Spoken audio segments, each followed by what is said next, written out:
Hey everyone, this is Anthony with Interviews with Everyday People. We're sitting down here with Richard. Do you go Richard? Rich. All right, Makes you sound younger. Yeah, so I do that too. I put Anthony on my Facebook and all my social media, and then the people who know me are like, "Why do you do that?" Like everyone knows you. Like, you're Tony. You know what I mean? But I'm like, I don't know. It's just kind of like a. But at least your name has that 21st century vibe. Like, Anthony, mine's Richard. Yeah. And I haven't met another Richard in like years. And my parents cursed me with just the odd. Have you ever gotten Dick? Yeah. That's the story of my high school existence. And it would always come out as a question, what if I called you Dick? I'm like, well, I guess you called me Dick and I don't like you. And it's just Rich. But yeah, I use Anthony, and then like people will come up to like Heidi, or you probably even had like, oh, how's Anthony doing? And Heidi's was like, who the hell is Anthony? Like she's I've never had that happen. Yeah. However, when we're in these chats with you, and it's with you and your dad, I'm like, why are you talking to yourself? Like, well, his says Tony. No, it says Anthony Blackwell and Anthony Blackwell Jr. And I missed the Junior. I thought he uses Tony on Facebook. I could be wrong. See, I'm actually jealous of his name because it sounds exotic. Yeah. We're all like left it, kudos to your parents. Yes, but I can almost guarantee that any amusement park or any place you go to, you can find a mug with your name on it or a piece of merchandise. I can't find nothing. Because you spell it differently. No, there's no Nikolai period. Really? Yeah. I'll find a Nick with a K at the end or a Nicholas, but never Nikolai. I would even be happy to find something. Heidi's like, screw all you guys, find Heidi. Yeah, that's true. You could find Richard, Rich, Dick, all of them. I got mugs and mugs of days. Yeah, Anthony and Tony is not a hard one to find. No. But yeah, so you actually reached out to us. We know each other. We met at the movie theater bar. Another RIP. Yeah. We had a couple drinks. We hung out one night. Right. We talked a little bit about your story and some things, and I was like, wow, that's really. And this is before I even I don't even know if the podcast was even a thought. This was This is like almost over a year ago. Yeah, because the podcast has been something that has been bounced around a few times for, I would say, about four or 5 years. All right. I did a pilot episode. And then we talked about it, and I was like, I'm gonna really do it. And then I never did it because I was going through my own personal stuff. Mm-hmm. But like I always had that thing where I was always comfortable talking to people. And you told me a little bit your story. I was like, wow, that's really fascinating. And we hung out and we had a good time. I thought you were cool people. And then the movie, we unfortunately lost our movie theater bar, so we didn't really have a hangout spot. Yeah, then everyone just kind of split. Yeah, and then everyone was just like, oh, we talked to each other just like social media here and there. Like we had a crew. It was like a nice little crew, and a we little all family. Stood at the gates of the theater and mourned. And just cried. I almost cried. I haven't been to the movie theaters since. I've seen 2 movies in Hazleton. I did not have a good time. Mm-hmm. Yeah, it's just something about going in kind of drunk and bringing a beer in with you. Yeah, it is. It was a good experience. I liked it. And obviously, they had an amazing staff there that I missed very, very much because they were all amazing and awesome, and I loved every one of them. It just food-wise, like it wasn't the greatest food, but it was like part of it. Now, I had the amazing food because I was dating the manager and still dating the manager. Yeah. So I got like access back in the kitchen, and when she's like, make your jalapeno like nachos, I was throwing everything. She's like, that's not even part of it. I'm like, it's going on now. Yeah, I miss it. Like the burgers, if I'm sure if like a fancy cook ate one of those burgers, they'd be like, what the hell is that? But to me, they were amazing. I loved them. Right. They were like made on a George Foreman or something. Well, once again, if a fancy cook's in Schuylkill County, then you really don't. I loved it. And like Albie and Jess and a few other people, they can just like make anything that came out of the kitchen. Was a thrill having it at the door all the time. Yeah, it was a great experience. I'm so bummed it's gone. But so we met there. And then the podcast started. We stayed in contact, and then you're always sending messages out like, "Hey man, I like this show. I like this. You try this or try that." Like a small critic. Yeah, like I you felt were. like he's like. Well, one of the main reasons why we do the banter in the beginning is because he was like, sometimes you just jump right into it, and I don't know where it starts. Right. So you were okay. Yeah. I heard this comment. Yeah. I wasn't sure who. So I wasn't. So we kind of did that. Actually, I don't think we have any banter for this show. So this episode is exactly what you hated. So I apologize. I mean, we could for the podcast do the questions. Like in the beginning. That's a lot of banter. No, just for the audio, like the last question or something. All right. And have it thrown in, so that way it's. We'll try that. We'll see what we can do. Yeah. There you go. Right. But he, I do appreciate you. Not only being like a fan of the show and supporting it, but now you're willing to come on and tell your story. I was jacked. Like Gabby's like, "What's wrong with you?" I'm like, "Podcast day." I'm like fist pump in the air, and then like she's. So what are some podcasts you listen to? Well, Joe Rogan got me on it just because of the array of guests he had. Like Jordan B. Peterson's a clinical psychologist, and from his, I jumped on his podcast. And Sam Harris is a neuropsychologist, and I have his podcast on there. And it's really weird because when you look at me and people talk, they're like, "Oh, just Joe Rogan." I'm like, "No, I got like neuroscientists and psychologists, and I got Neil deGrasse Tyson on there for astrology because I'm a big sci-fi geek and."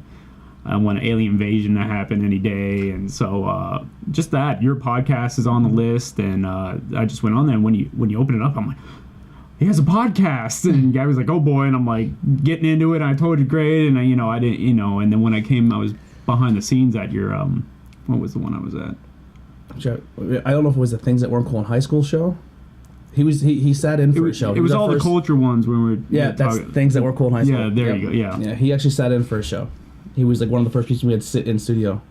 It was a long time ago. That's right. A long time ago. Probably 3 months ago. It was ages. We're such a seasons show. Half the time I forget what I had for breakfast. So that is very true. That's right. But it is cool that we're on someone's list with those amazing other podcasts. I'm a big Joe Rogan fan, and I just watched the one with him and Alex Jones. Oh yeah, he came back on after that. It's I didn't think that would happen because he had I forget his name, the CEO of Twitter on, and he kind of like sunk on that one. Yeah, because he avoided all the hot topic questions, and Alex Jones fired back on him, and then to see it on him back on again, I thought it would be a meltdown. But it was 4 hours long. Yeah, I had to break that up in sections. I watched like 3 hours, like an hour and a half, 2 hours, and I fell asleep. And then Ben knocked on the door and woke me up, and then I just kind of listened to a little more. But it was he like. If a tenth of what he says is true, our planet is terrifying. The last one I listened to was Mike Tyson, and just the respect of that guy because how scary he was as a child, and then talked about being hypnotized into like the murder machine he was, and just no one takes him serious because of the list, but no one would say that to his face if you got in a room with him. So I just watched a video where he was talking to a boxer, and they're like backstage, and you can't hear what's being said, but he's like showing them how to duck and move and throw the right hook. And he's not in the greatest shape anymore. Like, he's not Mike Tyson, but he's still lightning fast. Like, if he still hit you, the power's you're dead. It's probably not as much, but still, it's someone you don't want to take a punch from. Yeah, it's out of control. If he would have just stayed away from the right people, if he would have stayed with the right people and didn't go to the wrong people, I don't think there'd be a question in the world who the greatest boxer of all time would be. It's just not even a debate. It's just tough because he was kind of sucked into a trap. Can you do me a quick favor? You turn that down just the heat. I'm sweating. Going to cola. Go to cola. Turn it down to cola. For some reason, Nikolai, I don't know if it's really faded. Something's faded and it says cola. So it looks like it says cola instead of cold. That's a great indication of the temperature. Turn it down to cola. There we go. Let's get a Coke in here.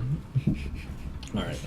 Quick segue. Sorry about that. But I'm a huge fan of the podcast. I like listening to like the serial killer ones. I don't know why I listen to those a lot. Joe Rogan's definitely on my list as well. I like the Smodcast, like the Kevin Smith ones. They took like video game nerdy stuff. They're really good. I listen to the ones where he was on Joe Rogan's. Yeah.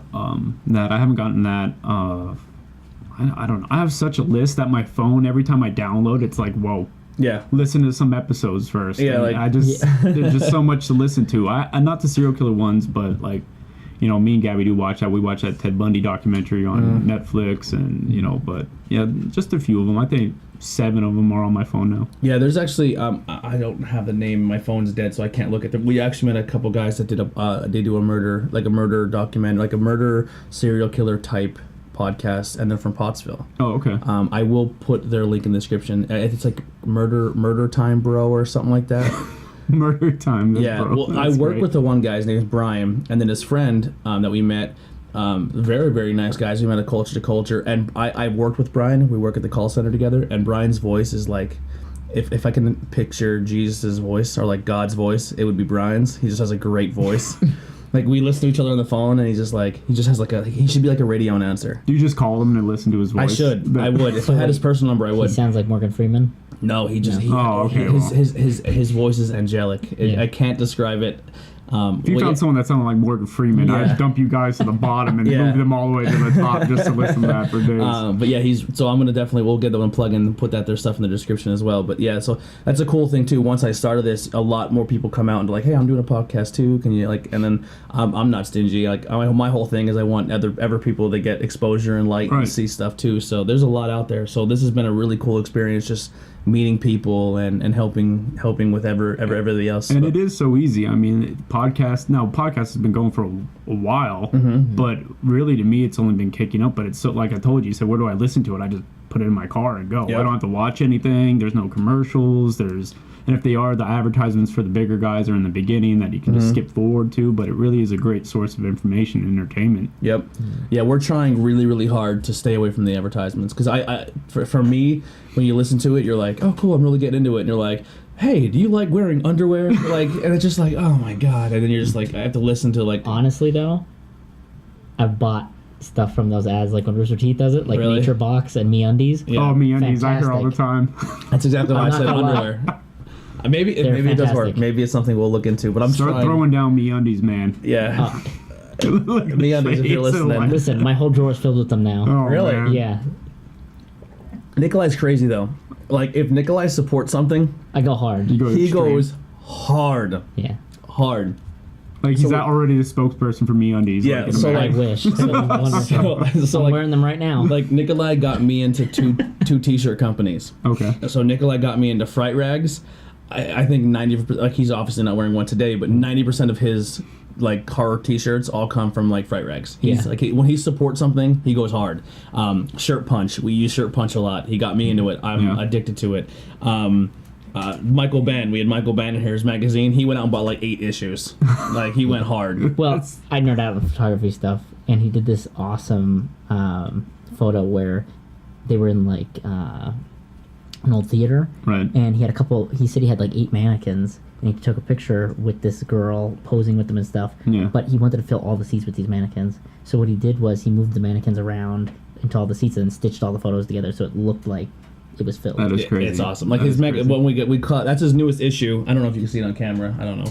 I didn't set the shot up, but yeah, Michael Ben's new issue, Retro Lovely. It was a good magazine. I did a double take when I walked in here. I'm like, yeah, they're actually doing a Retro Lovely ball. If you we send you the information. All the pre-sale tickets are done, but you can get them at the door. But it's like all the people he photographed and stuff, and it's just like one giant big party.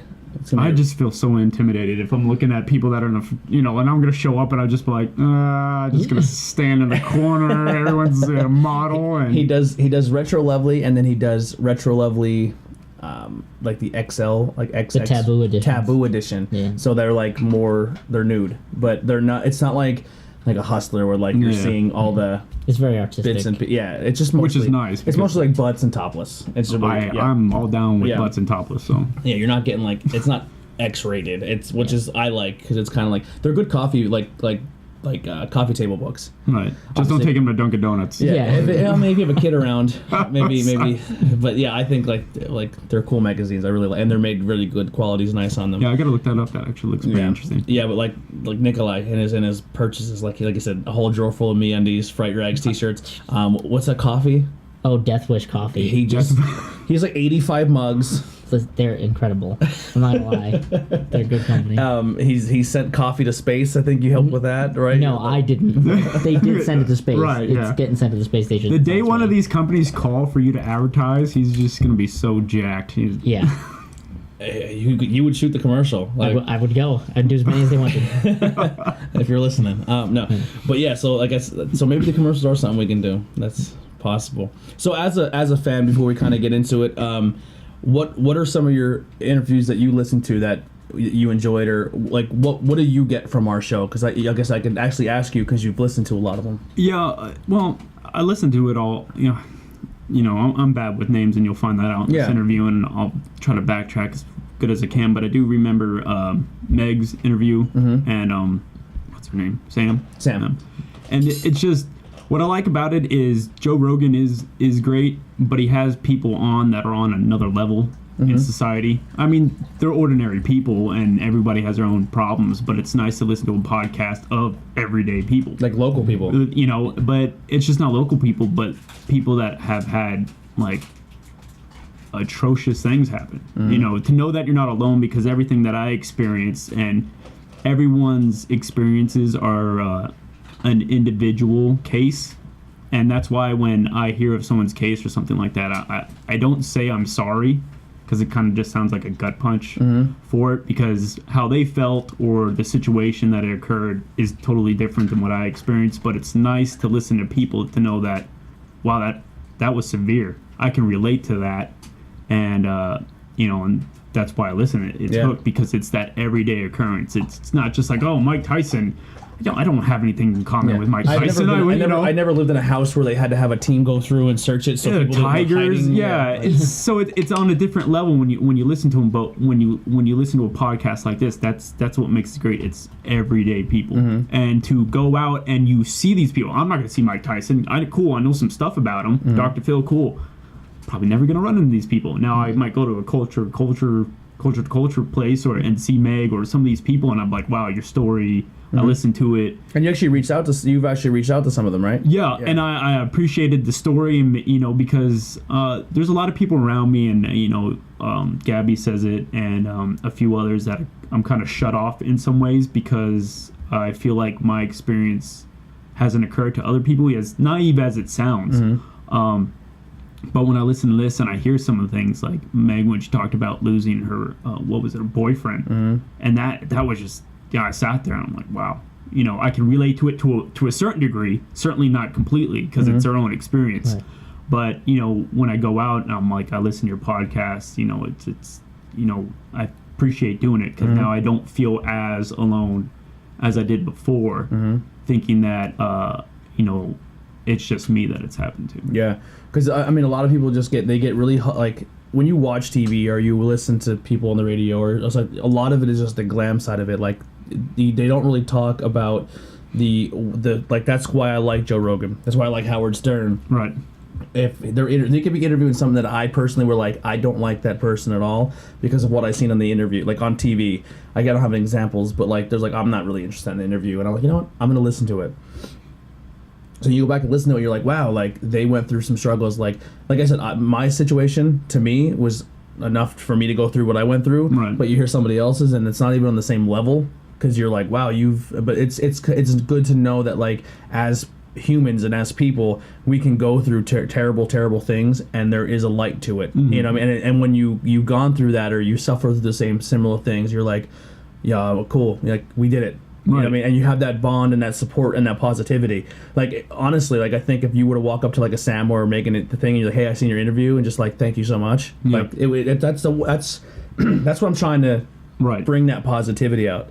Because a lot of people would see, like, how Sam's story, where she had her situations go, where she kind of had, like, a freak out, and people were like, she's probably on drugs. Right. But she wasn't. She was just literally going through something. You know what I mean? Like, that's where you have to like, sit down with someone for 5 minutes and do that. And how you were saying, too, how, like, you're kind of shut off on certain things, and sometimes certain emotions are hard for you.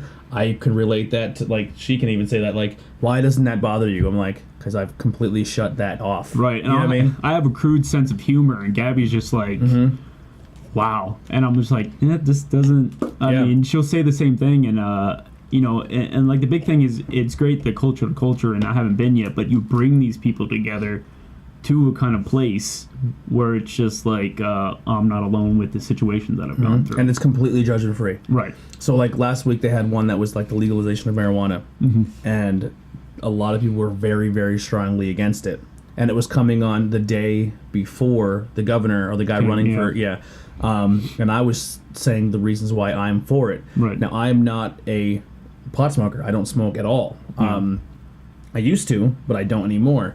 But it'd be something, if it was legal with my medical issues and stuff I had going on, it would be something I would try, because they have medically found strains of it that you're not going to get intensely high, but it can help out certain things. You know what I mean? So I'm for that science and for that research side of it. And then obviously you have kids who are going to find it anyway.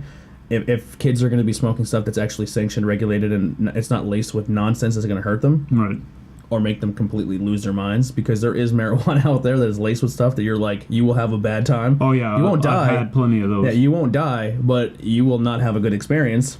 Right. I mean, people are going to find it anyway. You know what I mean? Just in a world we live in where you can consume alcohol on a regular daily basis, and you get behind a vehicle and take a young kid's life, and it's caused how many heartbreaks and death, but then when it comes to marijuana, it's just just kind of seems such odd. a taboo thing. So kind of getting to your story now, and I appreciate you telling us a little more about our stuff. So that was awesome. What was your situation like growing up? How were you as a kid, and your pivotal years, I call them? Well, actually, my early years, I don't remember much. I was actually born in Houston, Texas, and I have no memory of my biological father. Well, no, I have two memories, and one's good, one's bad. I know he had a Pontiac Firebird, which was like amazing. It was like black. Is that with the big bird on the hood? With the big bird on the hood, and I remember getting rides in them, and that's about it. From early on, it was just abuse. I have a memory of my mom and I running through the apartment at the time down in Houston, and I just know we were being chased. And I assume it was from my father. And she had come down the hallway, and it was whitewashed walls, and we got in my room, and she's barricading the door, and he started beating it down, and then the door broke. And then from there, probably till I was about, let's say like 7 or 8, I don't have any recollection of what really happened or gone on. I know that she ended up leaving him and moved up to Long Island, New York. She got remarried to a stepfather that I thought the situation would get better. Then we ended up in Pennsylvania after a short while, and my child, it's like we didn't have a lot of money, but they made it work.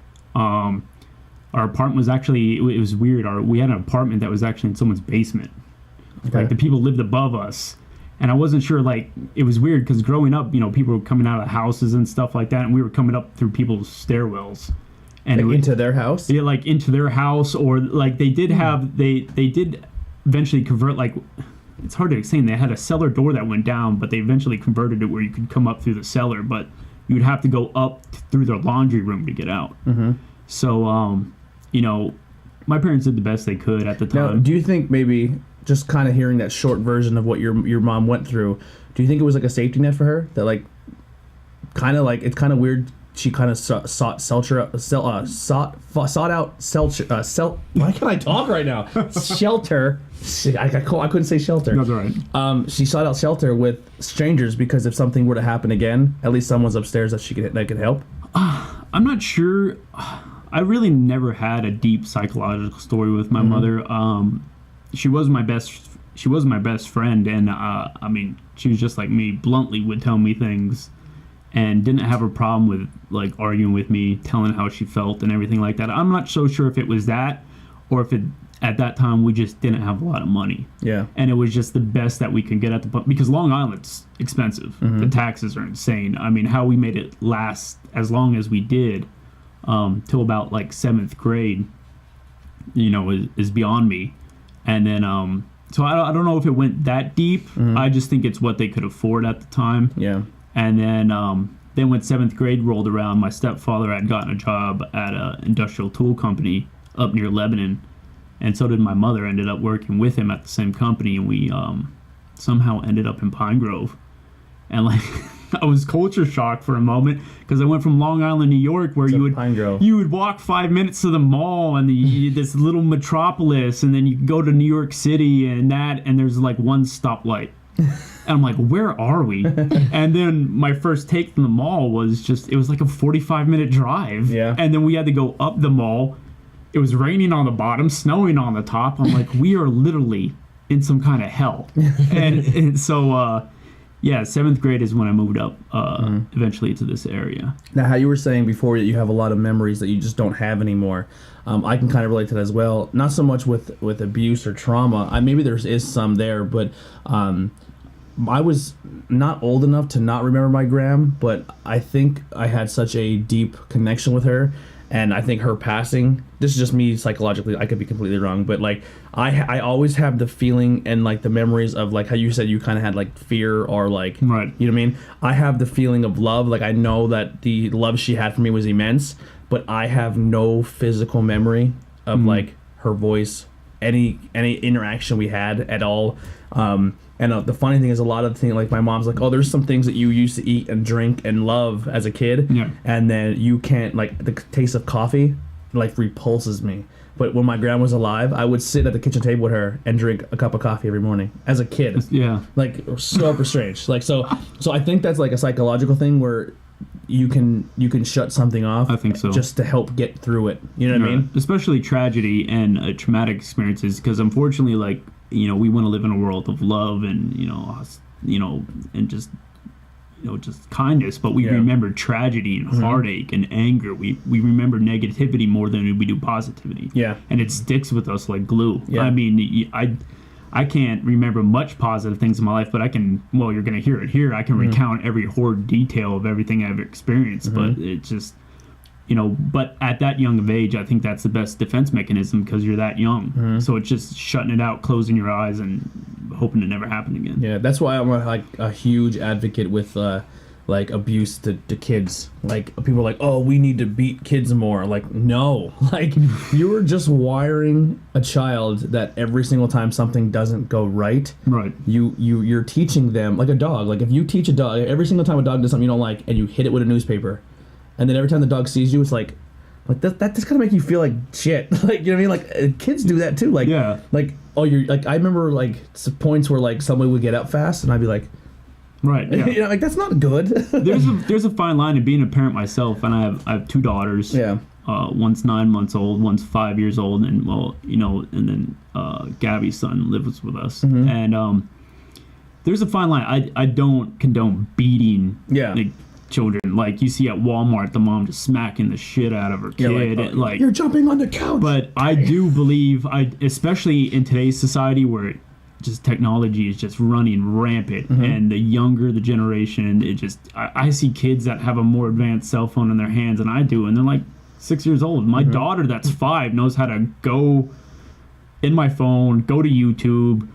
And now, well, the whole Momo challenge thing, it's everything shut down. But they know it. At that age, I didn't even know what probably half my body parts did on me or what. But it's crazy. But in cases, I do believe in some stern physical punishment because kids, as I've seen with my daughter, she'll challenge, and talking just sometimes just doesn't.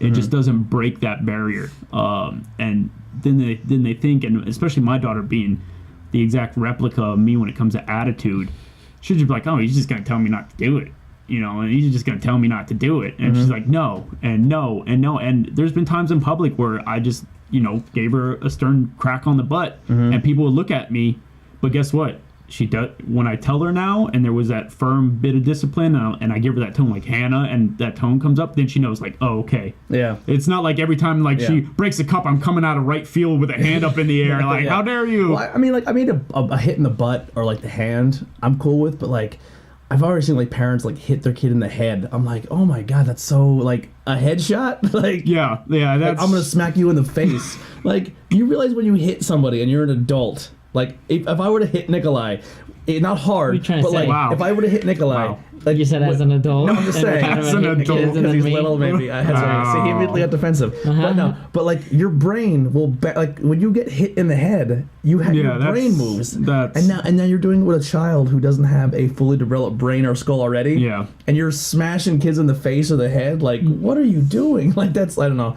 Like, I can see like maybe a hit in the hand or in the butt, or like I used to get my parent, like my dad used to do the grip hand. Oh, okay. Like, no, I wish that was what I got. Like, I didn't get no grip hand. Yeah, I got other things, but like sometimes like I just like, all right, they're gripping the hand up, it's getting serious, I have to calm down. But like, that violence thing, how we're going back to it, is just, it could be very detrimental. Right. Yeah. But all right, so you said through high school, and now you're in Pennsylvania, and well, it's 7th grade now, and actually, well, like 7th grade was actually at the IU29. Okay. Up at that, up near the Marlin Center. The Marlin Center up there, and to this day, I still don't remember how I got up there. Like, I spent 7th grade there, and and I look back at it now, it's not because that school now. I mean, it could still have been there. That was more for like disciplinary kids or kids that had maybe some mental issues. Yeah, and that's exactly what, I mean. Like, if I look back at it now, and I'm like, how did I end up here? Like, did my parents just get the schools mixed up, and they're like, oh, this is Pine Grove, and then they just sent me, and I'm just like, well, this is not Pine Grove. Someone is, like, stabbing someone with a crayon. And, I got stabbed by an IU student one time. It was not a fun time. See? So, it was, and that, I think, actually hindered me more, because let me tell you, there's nothing more embarrassing when you walk outside and you see everyone on your block go on like a regular yellow school bus, and then like a blue van comes pick you up, and you're hoping, and every time I'd be at the window I'd be like, please let that yellow bus go first so they don't see me. And if they were late and the blue van came pick me up, I'd be that special guy on the block that'd be picked up and rolled past them. And it was a hard thing to get over, knowing I was at a special school or whatever they deemed it at, and I really had no idea why I was there. They were just like, just behave, and I'm like, I wasn't aware that I was misbehaving, and it kind of made me lash out a little bit more. I got poked fun of and stuff like that from kids on the block. A few of them, but not all of them. They didn't really ask questions about it. And then it was only for a year, and then I was just minding my own business. Didn't say a word, did all my homework, did everything I needed to do, and they're like, you're going to Pine Grove at 8th grade. I'm like, huzzah, and just never looked back. Yeah. And then I did 8th grade, which once again, it's kind of a newcomer feeling, because you don't go to school with these kids, like, in the grades before that. So it's just kind of the new kid in 8th grade. And I'm like, why are you here just at 8th grade?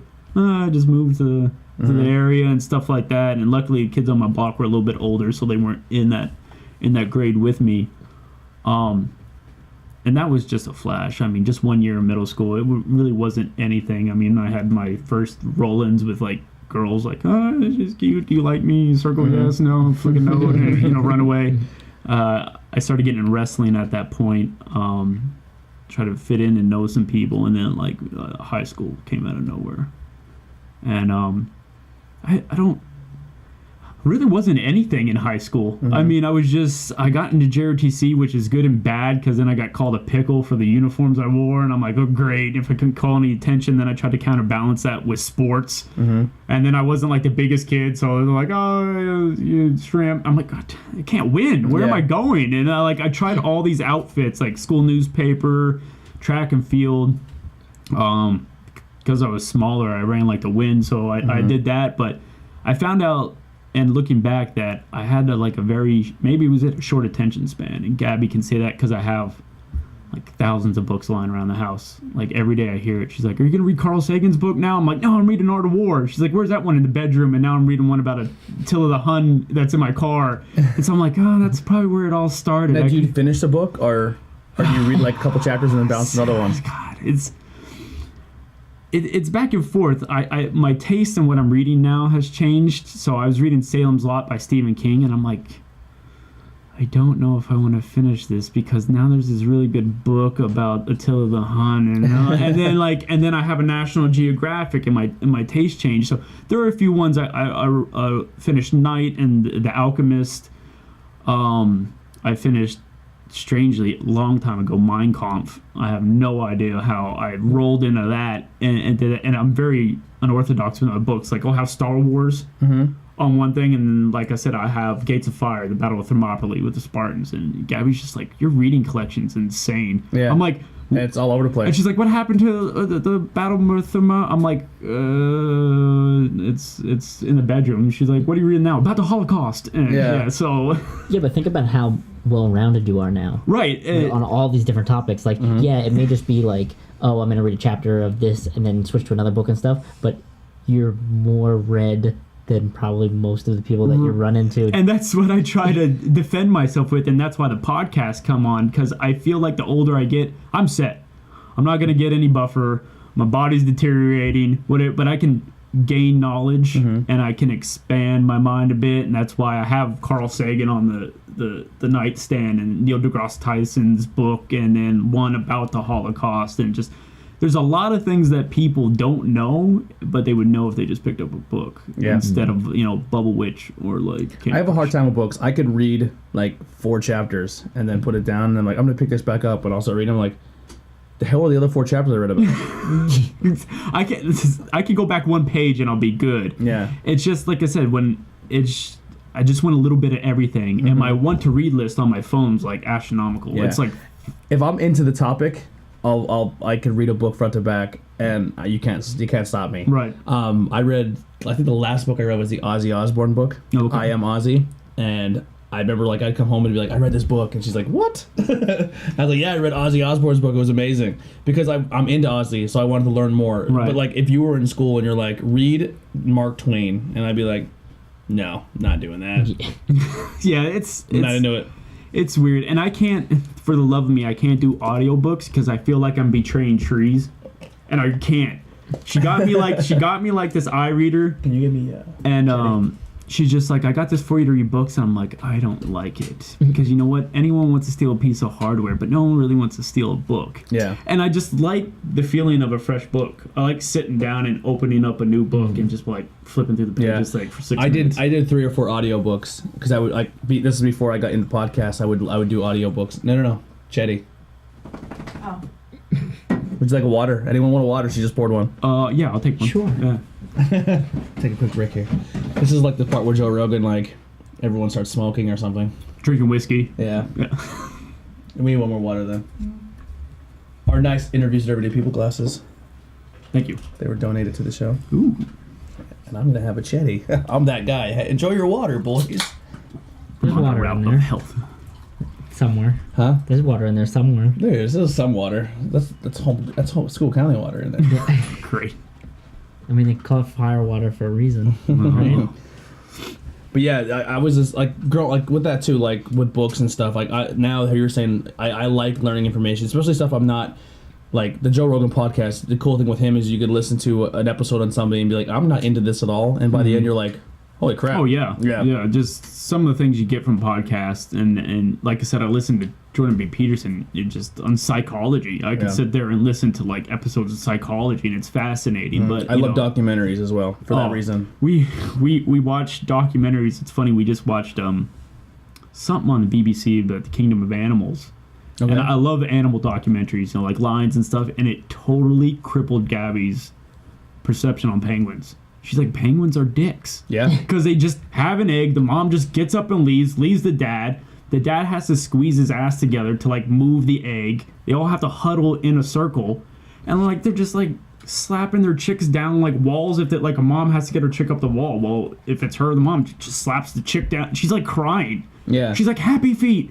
No, it's all a lie. And she's like, turn it off. I'm like, we're watching it to the end. So it's just quick. I watched an awesome one with about dogs and how they did the science of how dogs and humans like have come so far together, right? That like if you look at a person you don't realize you're doing it, but like the way your eyes go, you read the left side of someone's face and the right side, and then you get overall grasp of their facial and their emotions. Dogs do that, and they're one of the only species on the planet who do that. Oh wow. And like a kid, like a baby, you can put a baby near a dog. A baby's never experienced a dog or anything, and if a dog growls, that baby's like not good. Oh, okay. And you didn't have to teach that baby. Like it's like a genetic code. Like they're saying, like the how much humans and dogs have come together as one. Yeah. Their bonds are insane. Nope. That's just it's. I watched that documentary. It was awesome. It was awesome. And like you look at your dog, like, oh, you're kind of smart. Except you. So it does make me want to ask though, because you said about looking from left to right. Mm-hmm. Is that everybody? Yeah. Or is it because of where we're from? It's just left to right. The way your brain works. Like it's just like a weird. I could be wrong. Could be right to left. I don't know. But the only reason I ask is because like in other parts of the world they read right to left. Yeah. So I'm wondering if for them, or if it's just what's the actual natural instinct to do things versus what we're taught. Yeah. What really bends my mind is that dogs are descendants from wolves, and then you look at a poodle and you're like, what has happened? Yeah. Where did we go wrong? What did someone do? Is it? I swear. I feel like that'll happen when I see professional athletes. I'm like, somewhere in my path, I just didn't I'm a failure of a They human. were just a split. Yeah, like I'm 5'11", he's 7'4". How do you think I feel? Get 400 over it. pounds. Like you look at Brock Lesnar, you're like, well, okay. Like you're the poodle of the. No, I'm the Oh. Chihuahua. Yeah. The Okay. closest thing to the wolf I might be the genetically. poodle. Poodles are kind of big. Like, oh, he's a big dog, but he's kind of a pussy. My mom had 10 poodles, and there's nothing wolf about them. Yeah, that's for humans too. Like Yeah. you look at some people, like you are not of this planet, and then you're like, That's then you true. look at like average people. And then you leave Walmart, you're like, that's Yeah, like how did they survive this long? How did some people make it this far? Yeah.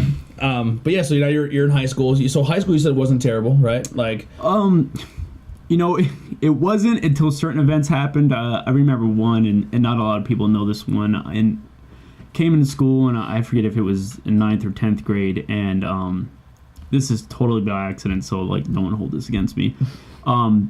This really, really butch girl was sitting across from me, and I didn't know she was a girl.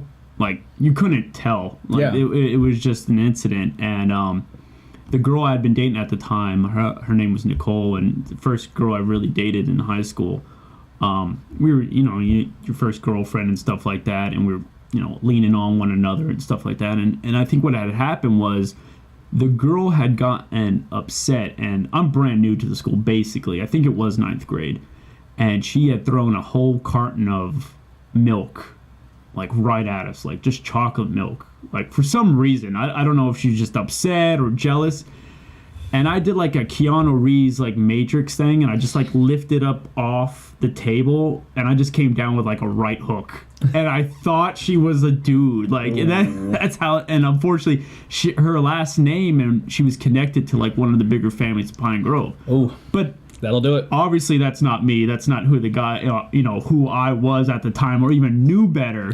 If anything, you were good because you didn't assume the gender. I think is that like the new rule? That was acceptable back then. You Yeah. could. You didn't want to do that now. No, because if you would have assumed it was you, I don't know. I don't know how that works. If I would assume, You're treating everybody equal. I don't know the PC culture yeah. now. See, Yeah. Equality for everybody.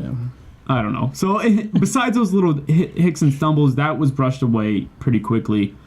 There wasn't really anything that was, I did a sport here, I did a sport there. My parents, unfortunately at that time, what had happened was my stepfather, Mike, he got into drinking heavily. And we don't know if he was actually drinking heavily before they had gotten married. And just like good at hiding it. I think so, or I just wasn't young enough, or my mom just didn't at that time really acknowledge it. But he would go like every other night and buy like the tallest bottle of Jack Daniels. And I mean like the tallest bottle of Jack Daniels. He was going for the harder stuff. Yeah, and it was a nightly routine. I mean, I'd come home, and I had friends on the block that I was close to, and this was in a different age where we actually went outside. And you go outside, street lights come on, you come back in, and he'd be already drunk at that point. And he would what he'd do is he'd just pour the whole thing, and he had this cup that was huge, and he just poured like 80% Jack Daniels and 20% Coke, and then he would just down it, and that's when I started to notice that the relationship was kind of odd, because my mom would come home a little later, dinner would be made, she'd get dressed to go to bed and just go to bed, like, and it was like 6:00. Like, and we really didn't have like any kind of like family togetherness. It was like dinner's on the stove, my mom would go lay down, and then my stepfather would get drunk. Was she going to bed early just to get away from him? There was probably times where she was tired, just now that I work full time, I can see that I want to come home and go to bed, especially having kids. Come home, clean, make sure everything's good, and then just everything's done. See you later. I'm going to bed. Did she work early? Did she have to get up early? Yeah, they both had a morning shift for it. I'd come home 2:40, school was out, be home around like 3:00. They would get home like 5. She'd get home around 7, so a little later. So that was there, and then it just got progressively worse. Just trying to get through the, ridges and trials of high school, girl crushes, sports, trying to fit in. And like I said, I kind of just flew under the radar. I don't think it helped me that I looked like a complete and utter nerd. I had the animal print shirts, which I thought were popular. Like I had like a lion like on fire coming out of the front. Like the wolf on the the top. wolf. There was like with the moon. All crazy anime stuff. And then my head was shaved because it was in JROTC and I had glasses. I mean, I just looked like someone you wanted to punch. Like that kid's got something going on. And I didn't know this till my junior year. To my mom's like, let your hair grow out and spike it, and let's get you contacts. I'm like, thank gosh. Yeah. I know. But through that, then it started getting worse. The drinking started getting heavier, and then they started fighting more. And to being at that age where you're kind of in the mixture, because my connection with my mother was extremely deep. I mean, we had come from my biological father, which we knew nothing but abuse, and my mom thought she was happily married, gonna be happily married, and then it just disintegrated. And you don't know why the drinking started? I don't know if it was just he wasn't a very easy man to talk to. Mm-hmm. I mean, if I had problems, like my room was in the back of the house, and hers, it was in the front of the house, and her room was in the back of the house. And you had the kitchen and living room. So he always had his recliner. So I would have something to tell my mom, but I would never tell him. Mm-hmm. He wasn't like, I don't believe in tattoos.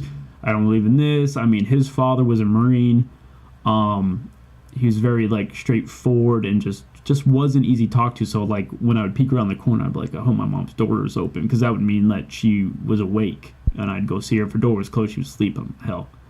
And I would go and talk to her about a couple things, and then I'd let my mom break the ice to him, and then he'd have an uproar. Why doesn't he talk to me? And just like you said, at that young point, you get scared, like physical violence, or just it imprints a kind of image mm-hmm. of that individual. Even if it might not be them truly, it's just like, I don't really want to talk to him because he's going to get mad, upset. Yeah. And your first experience of a father figure was not good. Well, yeah, and I really didn't have a father figure then. I had one memory. I should backtrack a little bit. My biological father ended up passing away at 8th grade. During that time, I still had grandparents, his parents, my biological father's parents, that I would go back and forth to Texas. So, I'd go down and visit them. This was an age where you could drop your kid off in the airport, and the stewardess would take them on the plane, and like that was it. Like I'd literally go by myself. My parents would go to the airport in the beginning of the summer, drop me off with a cute stewardess. I'm like, oh, okay. And then they would just pull you through the airport. See ya, How about it? Yeah, like that. So I'd go back and forth. I seen his grave. I really didn't know how to feel about the whole thing, because I really didn't know what a father was. I'm like, I know he's my dad. And so this was my first taste of actually having a father, and it was completely horrible, mm-hmm. And then when they started hitting one another, that's when it just went to a whole new level. Mm-hmm. I mean, when you see that, like, your mom get punched in the face, and there were plenty of times that I've seen her get punched and knocked out and out cold, or chasing one another around the house, or things thrown. I mean, all throughout my high school time, I had to call 911. The 911 operator was just familiar with the address at that point. There were, towards my senior year, there were cops coming, and they just knew where to go. It got to the point, and as I got older, I tried to defend a little bit, and you want to protect your mother because she's your everything, and what can you do, though? I was like 17 years old. Mm-hmm. I really couldn't do much, but it got really bad to the point where they were just knocking each other out and cleaning up blood. When I was 17 years old, 16 years old, mom would sleep in my room. She'd go other places. So, I mean, the high school wasn't the problem. It was just everything at home. Yeah. Now, would you have that mentality where you're like, man, I'm not looking forward to going home today? Or would you like, I'm going to go to a friend's house for the weekend? Or were you like, I need to go home because I want to make sure she's okay? It was probably the later for it. It would only get bad. I'd only look. We had a cue of when we knew he was drunk, because he'd walk normally, but when he got drunk, you would hear his feet shuffle because we had hardwood floors. Mm-hmm. So once you heard his feet shuffle, then you're like, we wanted to close your door, or just like not acknowledge the situation. Mm-hmm. I don't know if at that time I ever I had a best friend. His name was Carl, and he knew. His parents knew, and they're good people. Still good people. I don't talk to him much anymore, but he was my outlet. I mean, I knew him for ever since I moved onto that street, and they knew what was going on. So some weekends I would go out there, but I didn't like to be away for so long because I didn't know if I was going to come back and my mom be dead or even worse, or something like that. And there's no cell phones at that time, so I couldn't text him like, hey, are you okay, or what's going on? So it was just all the way up to like senior year, and then they seemed to get their stuff together. There was an incident where they had gotten in a fight and state police had come, and then my mom actually assaulted a police officer. Like they just got into it bad, and she ended up losing her job at my father's work, stepfather or whatever. And so she got another job. I was going into my senior year of high school. I really had focused on JROTC because I wanted to do the military after. I wanted to get the hell out of Pine Grove. I'm like, there's nothing here. At that time, the girl that I had been dating, Nicole, probably was the beginning of a lot of problems. We were seeing each other for like 2 years, and then I ended up cheating on her. And, it's just one of those things. I no excuse for it. That ended up happening, and what had happened was my parents had found out and a couple of issues had happened, and they had kicked me out of the house. For cheating on your girlfriend? Well, that was one of them because they had really liked her. Yeah. They really, really liked her. My mom liked her for years after high school when we were on and off. But I was making dumb decisions. My brain wasn't fully developed. I thought I ruled the world. I was challenging them on a couple of things. The girl that I had cheated on her with, it was like a long-distance relationship. And it only happened when I went on summer vacation my junior year. Went to back to New York to see my stepfather's side of the family. There was a girl there. It had happened. I come back, told her what had happened. We ended up splitting. Then I got in a long-distance relationship with this girl, and my parents were just like, no, get out. And I'm like, my own parents are kicking me out of the damn house. I'm like, what am I supposed to do? And important person that came out all throughout high school, his name was Tom. And you would look at us, and we were like completely different, kind of like you two, like in a good way. You know what I'm saying? Yeah. Tom was like, I'm probably exaggerating, like 6 foot. Like he was tall and lengthy and mechanical, and he knew cars. So you're the Nikolai of the story. I'm the Nikolai. Okay, you and I are like, so he just came from a different background, and he had like a Chevy Nova, like this car that like roared through the parking lot, and like coming out of this car with him was me with my animal print shirts, and they're like, oh, what's he know? Oh, he can tell you the backstory of all the Star Wars movies and the EU universe of it. But we clicked, we were just inseparable, and a lot of people had seen it, and we'd go to the mall, and we were just kind of like brothers. We developed that so much. We did stupid shit together. Like we went to a mall, the Park City Mall one time, and I never remember. And I go back there, and I have this memory every time I see it. It was at an Arby's, and one Friday night we had sat down. These 2 girls came in, and they were looking at us. I'm like, oh, we're idiots. We don't know what signs or anything. And they had come over. I'm like, all right, just play it cool. We didn't play it cool. So they came and sat down, and like, what's your name, son? So what are you guys doing? And then just Tom out of nowhere, he's like, we just got done football practice. I'm like, you don't even play sports. I'm like, how am I supposed to roll with this? And he's like, yeah, I'm the left defense tackle. And I'm just like trying to back him up because I played a little football with free safety and wide receiver. Didn't play that much. Did the track, did the wrestling that I was still kind of doing at that time. I was like, oh yeah, he's the star here, we left our varsity. And then for some reason I start rolling about cars, which I have no idea what I'm talking about. I don't forget the year of his car, and I'm like, yeah, we're out here in our Chevy Nova with a 2.5 liter, and he's looking at me because he knows about it, and I'm looking at him, and we're just complete making fools of ourselves. We end up showing them the car. I think that's what got the numbers because they called bullshit on the rest. And it was just adventures like that. So he was a real helping hand. And when it came to being kicked out of my house, he was the one that went to bat for me. I had nowhere to go. I had a few friends shuffle me around from high school. And you're still in high school while you're I'm still in high. This is like the start of the senior year. And what had actually happened is I won a great position in JROTC. I gave a speech my junior year. promoted the rifle team. I really had my shit together for it. They said, no, we don't want to do the rifle team senior year. It's still kind of new, bringing like even like their kind of guns, like the air, whatever guns they were. So with this thing, that was like the the term you're using, the JROTC. JRTC. Yeah. Is that like the Young Marine program or something like that? It was the Army-based one. Okay. They have like Army, Marine, Air Force. So would you, like on weekends, go and like, I don't hope that's not derogatory, but like go play soldier for a weekend? No. Don't they have that? Like summers you go and... There's camp that's at the Fort Indian Town Gap that you can go on and you know, go through the drills. They get you a little prepared for what it would be like. Not a lot. You know, you're still a kid. They can't have all the liberties with you and yell at you. And certain days you'd wear a uniform. There'd be formal inspections. You go over knowledge, like who's the president, Secretary of Defense, all this basic stuff. And it just got you prepared. And what if you did all 4 years, 3 or 4, you got an extra rank if you went into the military. They'd bump you up a grade in your rank. So at that time, I was like, I'm going to go do the Army. I'm in JROTC. Senior year came along. We had the awards banquet at the end of the junior year. They awarded me captain, like a Bravo company commander. No one thought I got it. I felt insulted for a little bit. They're like, oh my gosh. I'm like, okay. But, you know, I went up. I accepted it. I was just blown out of the water. And then I got kicked out of my house. And I was only in the position for a couple weeks. I had nowhere to go. My friends had been done bouncing me around.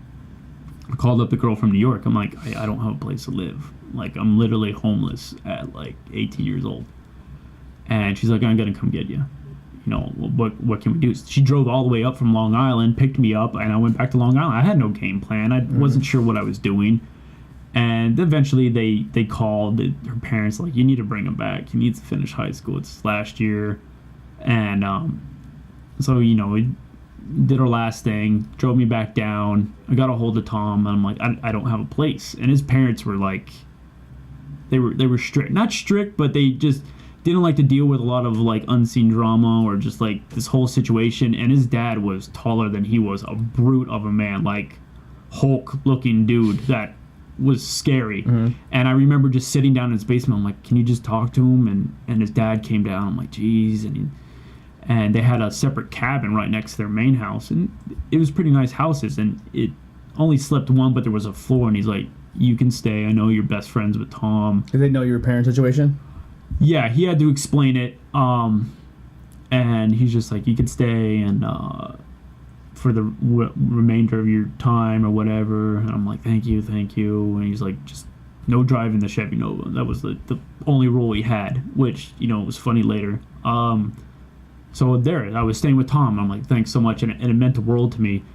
And so senior year passed, and I knew our friendship developed so much to the point when my birthday came around, to my 18th birthday, I remember going to Lebanon, and there was this long stretch of road. And I have always fantasized about this car. I'm just like, I just want to drive this thing. But no one was allowed to drive it. I mean, like, no one. You could be like the hottest chick alive. He would just no, because he was just so fearful of his dad.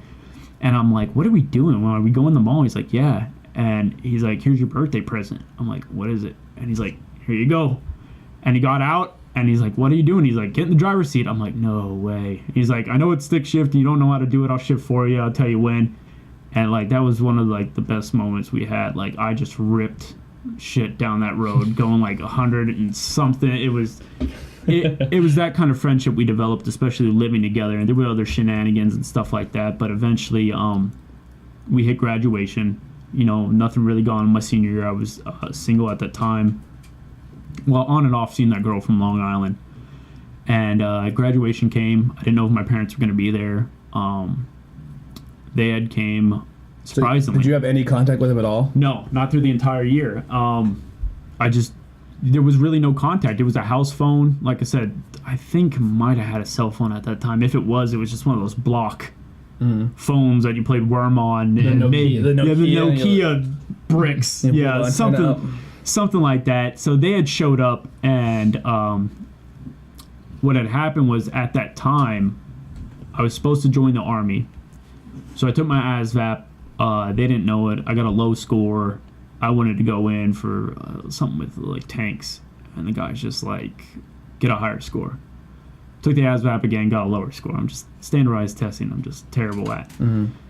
I remember walking past the office of the Marines, and the guy, I mean, they're sharks. They'll see you. They want to get you, and they're like, "Hey, kid, come here." I'm like, He's like, "What are you doing?" I'm like, "I'm trying to join the army." He's like, "Trying? What happened?" I'm like, "I can't. I got to get my stupid score up. I want to get the hell out of this town." He's like, "What's your score?" I hand him paper. He's like, "Oh, that's a perfect score for the Marine Corps." He's like, "Have you thought about the Marines?" I'm like, "No, not really." He's like, "Can you shoot straight?" I'm like, "Yeah." He's like, "Can you follow orders?" I'm like, "Pretty sure." He's like, "Well, Marine Corps." And so, like, they had shown up. The Marine Corps recruiters showed up. I said, "I'm joining the Marines." They were kind of shocked. My stepdad was excited. And it was pivotal because his dad was a Marine. Mm-hmm. He tried the Marines himself, but he failed out, like, some medical reason. So this was like, he was living vicariously through me. And everything had taken a 360-degree turn in our relationship. Like, we were like best friends because I was joining the Marine Corps. And I graduated July, and I was out in August, and then I went to boot camp in August, and and then the whole boot camps thing started. And my mom didn't like it at all. It was just September 11th, 2001, attack on the trade centers. There was still, of course, war going on, and Marines are the front lines, and I had signed up to be a grunt, just a rifleman. And your scores probably didn't help you out with that at all. Yeah, and I didn't really think I'd get much other than fighting out of the Marine Corps. Not saying there isn't, because my buddies that I known, one had done work for Boeing and stuff like that, but I wanted to get out of Pine Grove so bad. Mm-hmm. And so I'm like, I'll take infantry. And my mom didn't talk to me the entire time. She didn't write one letter. Like, one letter on my birthday in October. She had wrote a happy birthday, how's it going, did you learn to make your bed? But my stepfather wrote one note every day. Wow. For 3 months. Wow. He did not miss a beat. He'd come home. My mom said he wasn't drinking. He, told everyone. He gave everyone the address when I was there. He sat down. There was a letter every day. I was always on mail call. Do you need anything? What's going on? He was telling all his friends. It was just like, who is this guy? Mm-hmm. What had happened? And it was just... for that time, it was incredible to have that kind of support. And acceptance. Yeah, and it was nice to have something to bond together with, because we never talked. We never really did anything together. We went hunting out a time or two, but it was kind of that silent conversation. Him and I had never really sat down and talked about anything. Not mm-hmm. girls, not this. Maybe jab on... Stop wearing those animal t-shirts. Yeah, that too, yeah. Luckily, those were behind me. But it didn't help me that I showed up to boot camp... I don't know if my mom did it on purpose or vengeful act. When I got to the hotel, I had told her to pack my bag and put a t-shirt in there where I had a Marine recruit t-shirt on. But they said not to wear any motivational gear. Don't shave your head beforehand. Don't try to stick out, okay? So I go to a hotel room, and before we jump on the plane and they jump on the bus, I pull out the next shirt, and it is the most vintage blue Superman shirt you could imagine. You see this thing from 6 miles away. You're like, that is Superman. It was... bright blue logo. Yeah, and the red, it was legit. You tore it off Superman's chest. There it was, and I'm like, holy shit, they're gonna see me coming. And I'm like, what do I do? Do I wear this Superman shirt? I think Superman's somewhere around here. Here he is. Yeah, it was even bright. I don't even know. It was bad. I'm like, well, I can either wear the Marine t-shirt and have him call him out, or the Superman. Well, I guess I'm wearing the Superman shirt. And fast forward, we're on the bus, stops at Paris Island. The instructor gets on, gives a little snippet about the island, and get off his bus, get on the yellow footprints. And I'm running, and I'm trying to hide my t-shirt, but there's no hiding this thing. It's nighttime. I'm like, oh, you were Superman for the whole... I was Superman for the whole 3 months. I get off the bus, I start yelling free, and they just yell freeze. I'm like, I really hope there's a fire or some emergency. And all I hear is we have a special guest in the house tonight. I'm like, I think I'm that special guest. And they're like, look who we have here, it's Superman. And I'm like, shit. And for the whole 3 months there, and I was an average recruit. I got sharpshooter on my score. I followed orders, but if they had something for me to do, they'd make you go run in a field or rock pile, and you pick up a rock, run all the way back 70 yards, and they want a bigger rock. Like, no, that's not the rock I wanted. But then when it came to me, they're like, whoa, Superman, you better grab a couple handfuls of rocks because I know you're strong enough to do. And it was just a whole ordeal. But it was a good experience for me. It taught me a lot. Stuff I still use today. Different leadership styles, directing, delegating, participating, all that stuff. It did knock some sense into me. It was great because I left Pine Grove. I left all that behind. I didn't want to go back, and it was when you were in high school. Did you ever get caught up in like the party scene, like drinking alcohol, drugs, anything like that? Tom would go to parties, but I was, like I said, I was the outcast. Like no one invited me anywhere. Like when we graduated, you had that graduation party, and I think that was really my only party. Still to this day, Gabby's like, go to the bar. I'm like, I don't really want to. I don't. I'm at home reading a book. She's like, go out. I'll watch the kids. I'm like, I don't really want to. Call me up. See, that's the thing, and I think that's the thing too. But it was only me and Tom at the time. I didn't really. I got along with people, but people just overlooked me, and that was fine with me. And he'd go out to the party. I'd tag along because it was a Friday night, and then I'd go to the party, but I'd just kind of hover around him. And then when trouble would come along, or someone would see me that wanted to beat me up, it's like, all right, time to go. Yeah. And so he was popular because of his car, not because of his car, because he was a good guy. And he was tall. He was, yeah, and he had the attention from the ladies because he had the car that everybody wanted. I mean, he was a generally good guy, and then here's like the nerd with the Star Wars animal printed shirts. That's stuff from in a locker, and so I never got really wrapped up into anything bad. I had a few beers here and there, but all that just like came afterwards. Yeah.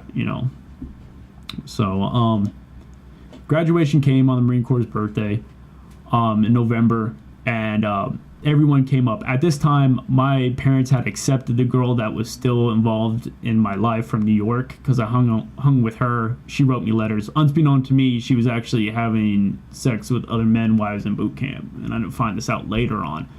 But they had all came up. My dad had bought like all the swag from the Marine Corps shop. I have a shirt upstairs that says my brother of Navy guy, my brother's in the Navy. Like my parents bought all that stuff too.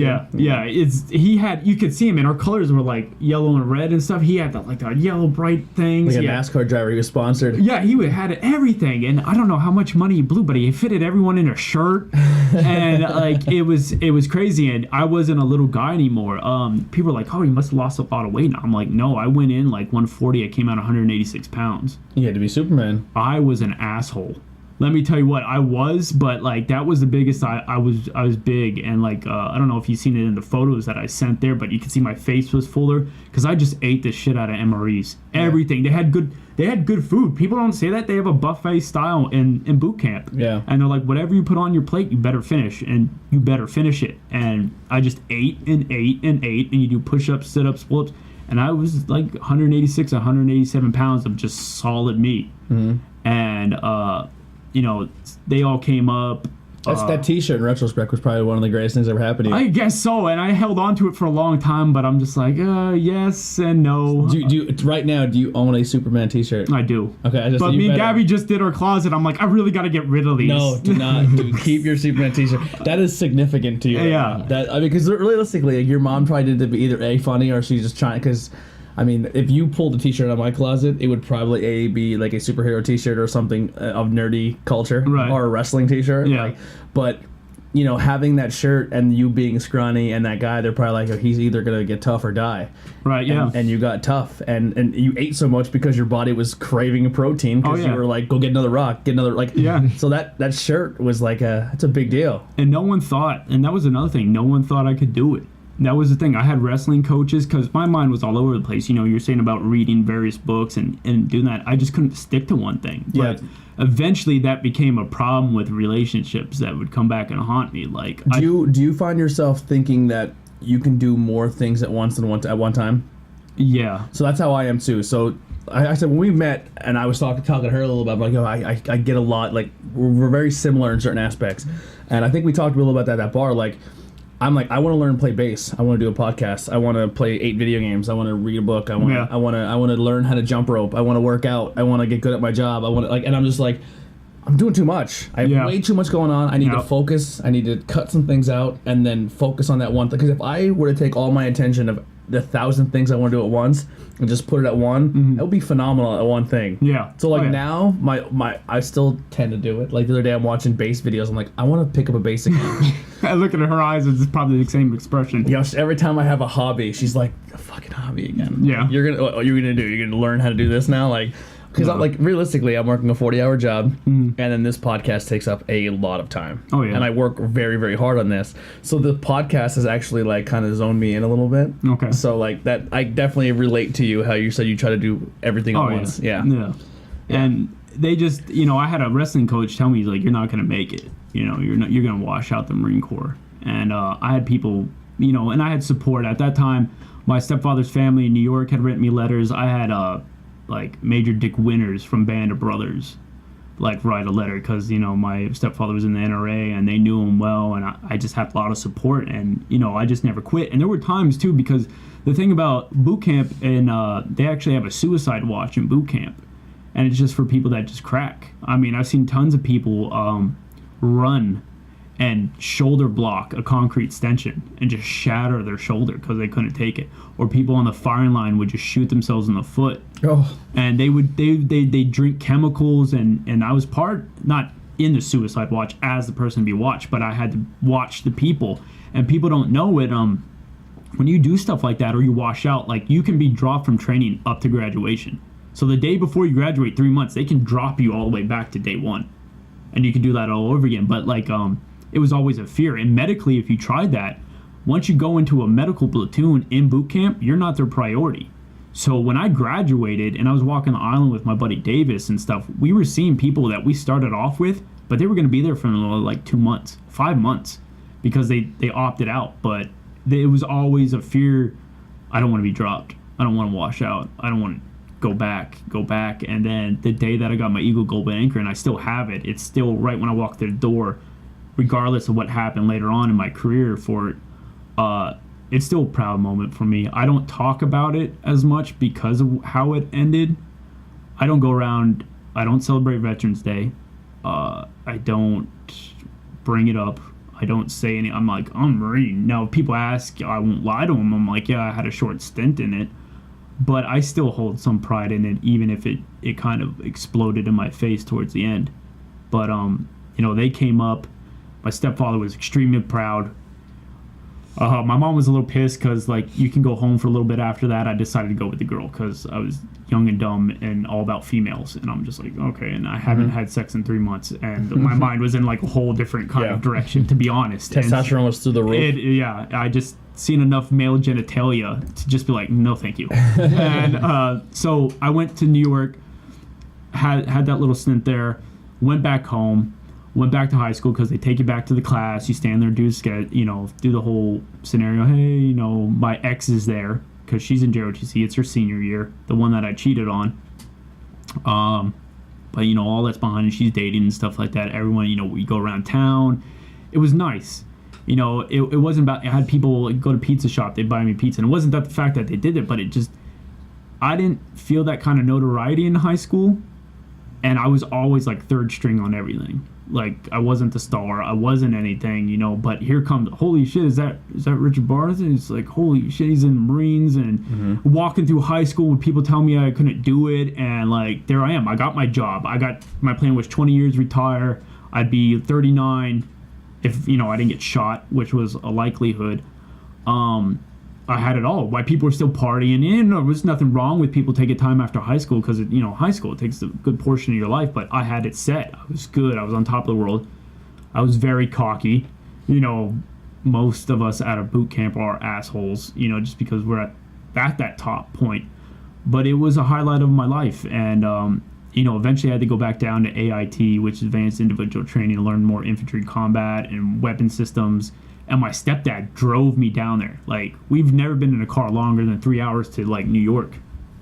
And we went all the way down to the Carolinas, talking the entire time. Did you ever, like how you guys asked, did you ever get to the point where you actually learned more about him or anything like that? Like, did he open up more to you? Well, that whole car ride, wasn't filled with a moment of silence. It was like he was just a brand new individual. Like, did he ever tell you why he picked up the booze and anything like that? We had never, I just didn't want to talk about it. Like, if I knew that me being in the Marine Corps was helping him and the relationship seemed good, and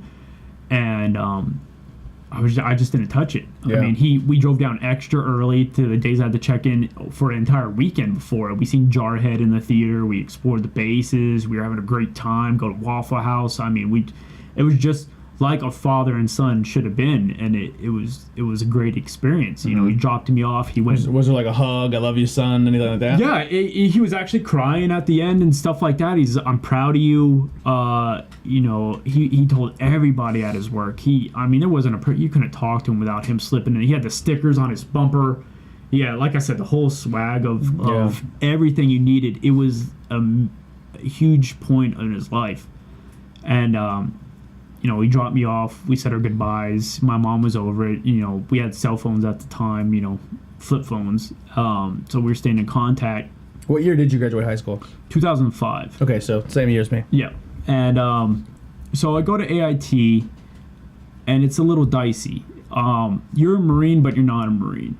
The fact that you graduated, yes, but some people don't consider you a Marine until you get into the fleet, like your permanent duty station. You're starting all over. Yeah, in a way, like they'll still yell at you, but you're calling people by ranks. You have a little more importance to your name, but you're back in a training scenario. You're still the shit who just got out of basic training. and the bad thing was I wore BC's birth control glasses, which means like no one would fuck you while you wore these glasses. And since I went in the hot months, it tanned a line in my head so deep. Like, you going down to Jacksonville and saying you're Marine doesn't work, because guess what? Everyone's a Marine. Everyone's daughter's father is a Marine. You were in Jacksonville? Yeah. Okay. And that was the night out on town, the place you would go. And the good thing is you know, you do your training Monday through Friday. If you didn't screw up as much, you can go on weekend liberty, like out of base liberty, like go out of base, like to the hotels and stuff like that. If you like messed up or they wanted you on base liberty, which they had computer state. This was down like Halo was around, the original Halo. So if you had to stay on base, they had computer stations. People, and that's the thing, everyone was a geek in the Marines. People were playing World of Warcraft and Halo, and there was Halo tournaments. So it wasn't a bad setup either way. But I always wanted that weekend liberty. I have a funny Halo story. So my friend Brett, we used to always go to his house in Barnesville, and he had a dad. You know, same thing, military guy. We loved his dad's awesome. We still to this day, I love the guy to death. Like, he's like a dad to me. Right. But he was scary. He was an intimidating guy. Yeah. He was like, I don't know if he was a Marine, but he was a military guy, and he always had like he was kind of crazy. Like, if shit would get real, he's just not the guy you want to get real with. Yeah. So like the one day we're like, all right, your parents are gone for the night. Our buddy brought an Xbox over, and we had a projector. And we're like, here's what we're gonna do. We're gonna rearrange the whole living room. We're gonna take everything on this side of the living room and put it on this side of the living room. Oh boy. We're gonna take all the family photos down, and we're gonna project Xbox on this wall. But we have to keep track of time, because we have to get everything back before they come home. His parents get home. Yeah. So we're playing, we're having a blast. Like, we're literally the size of a wall, and each person has their own. And we're playing Halo, and we're multiplayer, and we're just getting into it. And all we hear is, because they had dogs, the dogs start barking because a car came in the driveway, and we're like, and we were so into it, we didn't even hear the dogs. Yeah. So the door opens, and I'm just like, oh, and I sucked at Halo. If someone jumped, I was just like, just spray and pray. Yeah, I was dead. Right. So he next thing we know, Brett's parents are right in the doorway, and his mom's like, what did you guys do? And he just gave this look like we're like probably start running, like, you know what I mean? Right. And he looked, and he walked in the living room, and he looked at the wall, and he looked at everything, and he goes, hand me a fucking controller. That's the kind of day. And he sat there with the whole night with us and played Halo. That's awesome. That's So when you said Halo at that, because now you're like your time frame here, you said you graduate 2005 and Halo and World War, like you're literally talking about everything except minus military. That's all I did. yeah, and that's all it was. And I was still dating. Her name was Teresa, the girl from New York. But like, when you're at that part, like when you're in the Marine Corps, and that's the first time, besides the shooting range and some others, we hadn't seen a female like in almost 3 months. But there's females on the island that are, of course, graduating with you. But when I was a Lance Corporal at the time, So I was kind of in charge of our squad bay in AIT, and we always wanted to go to Weekend Liberty. And their setup of how they did it was so wrong, because it's in like the summer months. So you got sexually charged like male, men and women, but the squad bays were stacked like in 2 or 3 levels with a catwalk in the middle. But the doors were always open, but the bathrooms were in the front of the door. So like you just have guys walking out naked and women walking out naked, and it was just, that's the thing. People are like, oh, Marine Corps is discipline. I'm like, no, it's a giant like drug sex fest type crazy thing in AIT. I'd have to like beat people back with sticks and be like, we have training to do, and that's why everyone wanted Weekend Liberty, because once you rang that bell, everyone was going out. It was crazy. You had to take taxi drivers. You couldn't drive. They didn't want you to spend your money. I mean, you had this untapped money in your bank account.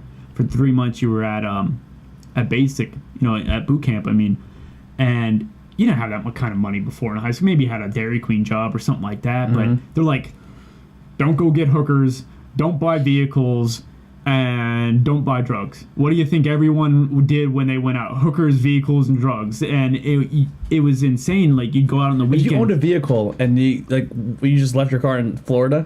What's that? If you bought a car in Jacksonville and then they're like, oh, you're getting deployed now to San Antonio. Yeah, like that. Like, oh, I have a car just sitting in Florida now. They would just, we know people, because you've been out of sync driving for so long, they didn't want you to take that risk to get behind the wheel and slowly, gradually get into driving again. Or just you're buying property. Well, that too, and they didn't want you to just blow it. And I have a funny story about that. The first weekend I went out, and I'm telling my squad and the guys in there, I'm like, everyone behave, leave me the hell alone.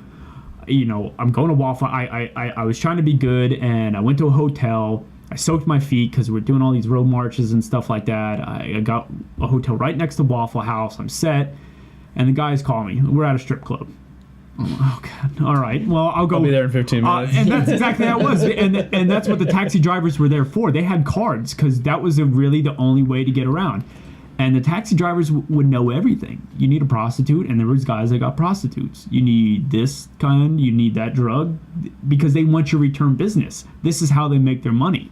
They're preying on military kids. Right, and you had that untapped cash, and same thing with strippers and all that. They know you're new Marines, and that's what you were. And it was funny, because I went there, and I just started buying lap dances like a mofo. Like, I was just blowing money. I didn't care about the shirt charge at the ATM strip club, which I should have, because I don't know what it was, but it was hefty. And at the end of the night, this is Jacksonville on a military, off a military-based strip club. So it's not like Beavers, where it's a $25 lap dance for 3 songs. Yeah, it was probably a very expensive strip club. I didn't care. We were in the moment. I was 19 years old. I have never seen any girl do things like that before, and they know it too, and they prey on you. And it was funny. We go back and you report in on a Sunday, and I'm like, shit. I know what they're going to ask, and they had us all line up, and they're like, all right, we're going to have a little experiment. And I'm like, oh, crap. Who smells like glitter and who has glitter and lotion on their face? Well, luckily, I washed all that up, because it's just like you're prying it out of your eyeballs and throwing it. And they're like, everyone put your hand in the air. So we all did it, and they're like, if you spent over $100, keep your hands in there. And some people's hands would drop, and then they'd start going up the numbers, like $200-300. There was guys that bought laptops. Xbox was the system at the time, so they did it. And then it got a little dicey. It started getting to 600. My hand was still up, and I was in a position of leadership. And I'm getting these looks from a sergeant and a lieutenant, and then they get to 900, and my hand's the only one up, and they're all looking at me. And I'm the only one with my hand up at $900. Keep it coming. And then they're like, then he slowly creeps up to me. He's like 920, and my hand's still up. And I had spent over $1,200 at the strip club. And I paid for some tuition or college books or whatever she had needed. And my dream is to hit the I lottery helped Cinnamon out so hard that night. And he goes, $1,000. And I hands up. He's like, "You're shitting me, right?" And I'm like, he's like, "How much?" And it was funny. This sergeant, I'm like, $1,200. And the lieutenant turns, he's like, "Stripper?" I'm like, "Stripper." It's like, God damn it! They just knew it, and it's. I would have high fived. Yeah, there was no high five about it. I got drilled pretty hard for that. So that was going. Looking back on that night, what was it worth $1,200? Oh, it was certainly worth $1,200. I wasn't gonna buy a laptop, and it's just. when these women, they're like 30 or 20 or 19-year-old. Oh my, it's Here's like the thing too, like, and I can definitely, I can't relate with the military aspect of it, but I like growing up playing sports and working out and being immersed in, I guess you would say, male talks, like just being a male. oh yeah. When like even to this day, like if I go out and we're playing a basketball game, like I'm fat and out of shape now, but if I were to like go work out and do heavy lifting or like play basketball or go do something physical, your testosterone kicks in. Oh yeah. And now you have to think of that like like in the military, all you do is work out and just do like physical activities. Work out and eat, and that's it. For 6 months, and then you're just like, here's the world, and you have money in your pocket. Oh, it's. I would probably be a $1,400 slipper. I would. I 100% would. It's they set it up for it. All we did was work out. I used to play. I used to play football, and at the time, I'm not proud of the person I was, but I would literally like get home from I played basketball for literally from sun up to sundown, and worked out and did whatever I did. Like my buddies we'd all go play basketball, and they would go in their house, and I'd go to mine, and I would literally jump on AOL or get on a computer, and I would message like 4 or 5 girls and just be like, because you get home, your testosterone's thrown, and all I wanted to do was just have a girl to come over that night. Yep. You know what I mean? Because your testosterone's skyrocketed, and for me, that was my release. Like, I'm gonna get a shower. I'm gonna call over. Sorry, Heidi. I'm gonna call somebody over, or somebody, and then somebody after that, or sometimes somebody, and then somebody after that, and then somebody after that. Not proud of it, but that's just who I was. Yeah. Well, in AIT, it was no different. I had a girl at home, but like, I thought I was invincible. Like, I took the Superman, like, name to heart. Like, I was in the gym working out with the guys. I was like taking it seriously, which you should have, and I was hardcore. I was doing everything, eating, lifting, running, just really tearing into it. And like, we go on even on base liberty, and I would be sneaking off in huts with other girl Marines and like have sex here and something over here, and you know, it just you had the, just as a nerd thing, you had the Superman mind state, but you didn't have you weren't humble. No, not at all. I'd say the same thing.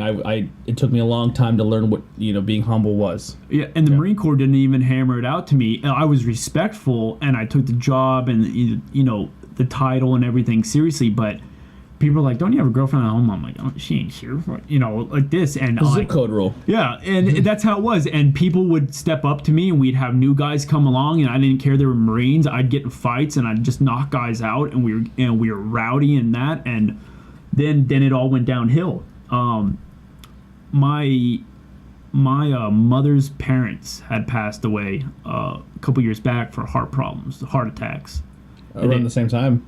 This was probably around like 9th grade, a while back, and we didn't put any two and two together at the time. And then also at the end of my senior year, my mother had 2 sisters and a brother. Well, one of her sisters died in her sleep from a heart attack. So at a point, I had to make a decision if I wanted to stay regular infantry, 0311, or go in a weapons platoon where all my boot camp buddies were going into. And I'm like, I want to go with y'all. I want to be a mortarman. You know, you got a mortarman, machine gunner, or assaultman. Assaultman, I don't think is in the class. And I'm like, I'll go with you guys. Well, I did that, and you know, when you're a mortarman, you have this extra gear. You have the mortar assembly, the weapon system. You got like this base plate that you can carry on your chest, whatever pack you have on. It's a 3-man team. If one of your team go down, you have to take their gear, either the mortar tube itself, the tripod itself, if someone goes down because their feet hurt or they just pass out. One of our guys had passed out, and I ended up taking the base plate on my chest, and I took the tripod on my shoulders. And like probably like 20 minutes after that, my heart just started screaming. Like, it just started going, and I'm like, this isn't normal. And I'm like, what? Why do I never feel this again? But I've also never been in such a strength, not even in boot camp. I didn't have the added extra weight, the compression on my... Carrying almost probably 100, 150 pounds, almost 200 pounds worth of equipment. Close to that. And you're carrying your own body weight. Right. And we get back, I survive it, and I get on the phone with, you know, the girl back in New York, and I'm like, something's not right. I shouldn't feel this at 19 years old. She's like, go tell the medics. I'm like, I don't really want to tell the medics, but, you know, they come around, I'm like, I'm going to tell the medics, you know, and stuff like that. I'm like, yeah, some chest thing, which was, you know, back then maybe I should have just pushed through it or just asked to go to the infantry platoon. They're like, all right, well, we're going to send you to the med bay next morning. So we go do that. They hook me up to an EKG in the morning. They say I have a irregular heartbeat. I'm like, what the hell does that mean? They're like, well, we have to drop you from training. I'm like, I'm crushed. Like, I'm gung-ho. Like, I was up to that point, like, crazy about the Marine Corps. Loved it. Loved everything it stood for. I had it, and I was shattered. I'm like, what's that mean? They're like, Charlie Platoon's going to keep going on. All your friends, everyone you know is going to keep going on. They didn't say this, but this is what the truth was. They were going to go on. You're going to stay back in what they call MRP, which is Medical Rehabilitation Platoon. I'm like, I don't want to go there. This is all the freaking losers, all the hurt people, all the people that couldn't do it. And this is how, like, toxic I was. I'm like, I don't want to be part of that shit crew. I'm Superman. Yeah, that's what it was. And I carried that nickname, and guys that know me would call me that. And I was just like, no. And I remember getting all my stuff out of my squad bay, and, you know, the sergeant at the time was driving me over. I'm like, I don't want to do this. Don't send me here. He's like, you know, I'm sorry, Marine. You got to do this. Got to get you healthy. You'll get back in training. I'm like, oh. I call my mom and dad. I'm like, hey, look, I got an injury, something wrong with my heart. My dad's like, all right, get better. My mom's like, keep me updated. She's worried. I'm her only son or baby. And this platoon's just like hell. It is. People don't see this side. It is fucking deplorable. I mean, not just the people, but the conditions of it. You have people that have, like, this is where you go if you break an arm, break a foot, got a severe injury, if you're, like, really sick. And stuff like that. And you have a heart condition, so you don't look hurt. No, and I don't. And I'm going in there in the first 3 weeks. I'm like, I don't want to deal with anyone. Don't talk to me. Don't touch me. You're not real Marines. I shouldn't be here. I'm watching my team drill. I'm out of leader position. Everyone in here is like nasty and just undisciplined. And here I am. I'm like the new one, they call it. I'm like tight. Got everything packed down. I'm still going by the drills. Doing everything. And everyone's just sloppy. People are on drugs. People are on painkillers, and that was the unfortunate part. They didn't police this medical platoon at all. I mean, you'd wake up and you'd sit in the rain for like 45 minutes. You're talking about people that have like severe conditions going on, but the Marine Corps would just push their training platoons. They want you to quit. Well, it wasn't even that. They had higher priorities. It's like when I said in boot camp, when you drop, you're not the priority. They want the numbers. They want to push the healthy people And out. we're at time of war. Right. So when we would go up to the chow hall, say if we'd go outside, stand in the rain for 45 minutes in our rain gear, slowly march up the chow hall, and if there were 4 or 5 training platoons, they'd all go in, and we'd be out in the rain for another like hour and a half. And I'm talking people that were on crutches, people that you just were horrible. And I kept going to my appointments, and they just couldn't pinpoint what was going on. They really had no idea. I'm like, what? I need an answer. I need to get cleared. And then that's when I got introduced to Oxy at that time. It was just, my mood was going down. My motivation was killing me. I'm like, this ain't how you treat a Marine. Mm-hmm. I mean, I busted my ass for 3 months. I signed up to defend the country, to go to war. I didn't pick a job, and nothing against it. I didn't pick like motor transport. I didn't pick like a cook. I picked straight infantry. That was a good percentage. If I had gone overseas, I probably would have died. It was at the height of just all the wartime going on, entrance to Afghanistan, whatever it was in that. This was like early 2006. And during, almost the summer months going into them. And I'm just like, fuck this. This is not what I signed up for. My stepdad's getting mad. He's like, what's going on? Because people are asking him what's going on. I'm like, I don't know. And then the guys that I developed friendships there, was it more you think? Sorry to cut you off. No, you think it was more of your stepdad wanted to know what's going on because he was like, oh, he. Do you think he wanted to be like, hey, my kid's now in the like he's doing this, yeah, and now it's like, well, my kid's hurt. He's doing this. He didn't want to tell anybody anything bad. He wanted the gold standard. He wanted me to keep pushing on, to me to get corporal, to move up. He wanted those bragging rights. And I just didn't know. My mom was just like, and my mom was that light again. My mom was a voice. She didn't care. She wanted me home. She's like, why don't they just discharge you? If they can't figure it out, I want you home. Because I would tell her things that were happening. I didn't care. She's my mom. I mean, you told her about the oxy problems and stuff? Well, I didn't tell her that. She didn't know that at any time. I just told her, like, the conditions are just, they're rough here. I mean, like, I know I'm a Marine, but they're, when they got a severe flu or, like, this one has cellulitis or like just issues that are going on, and we're just sitting out there, and And you're there for a heart murmur. Yeah, heart murmur. And they can't really, and they don't want to put you back in training because it's a liability. Something happens and it's on them. So they're holding me back. And everyone's just on some kind of drug, Vicodin, Oxy. And so a guy that I got used to there, he's like, take these. And now, did you deal with people like when somebody that wasn't part of the crew, or like maybe there's somebody who was supposed to police the crew, and they'd walk in and see a guy in crutches, or a guy here, and they just look at you like did you ever have that mentality where people thought you may have been like, obviously not everyone knows your charts, right? So like I just kind of say for my example, like I have a problem where I have joint pain and joint, like a lot of issues. I look normal. But realistically, like my pain threshold, my pain's through the roof. Yeah. But I look normal. Right. But would you ever have that mentality going in where like, yo, I'm not, like you're saying, I don't belong here. Like right. I look fine. There's people who have way worse than I have, and like I'm being perceived as I'm one of them. Yeah. I mean, whenever you would line up in the yard and stuff like that, they'd separate you, and it was just. In the beginning, it was just totally, you're kind of secluded away from the rest of them. You can tell you're coming because the front lead of the group is on crutches. I mean, you have to wear like either yellow belts or something that just designates you as an MRP platoon. And in the very beginning, I wanted nothing to do with it. I actually tried to like run to my training squad and like hide in the ranks so they'd count me through because I just did. But then as it just slowly got worse, I just didn't give a shit. I just stopped tucking my stuff in. I got that mentality. The painkillers started coming in. People were snorting lines, of Oxy and stuff, and I was joining in on them. And, there was a sergeant in charge of it. But what was fucked up is like your authority was even worse off than you were. I remember one night, we were all a little fucked up, and the lights had gone out, and most of us would go to like the head of the bathroom and stuff like that. So I grabbed my bag and I'm going off to the bathroom. I hear a door open, and from the silhouette, we knew it was the sergeant of our squad there, our squad bay.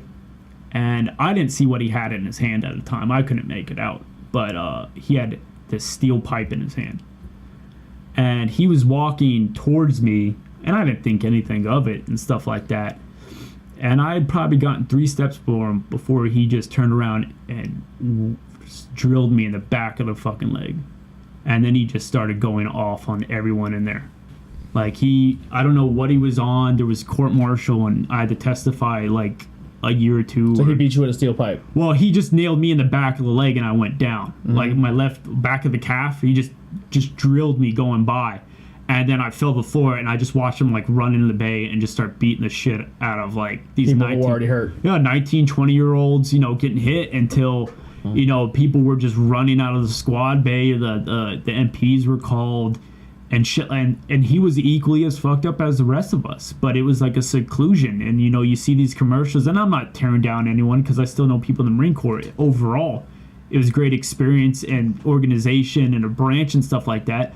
But, like, it was very hushed. You don't hear about MRP. You don't hear about the guys on the drugs. You don't hear about just in training itself. Yeah, when they come back. But, like, there's a lot of people that are still, like, just messed up in training that when it came around and he was taken away, they had JAG officers and people come in, but, like, don't tell people at home.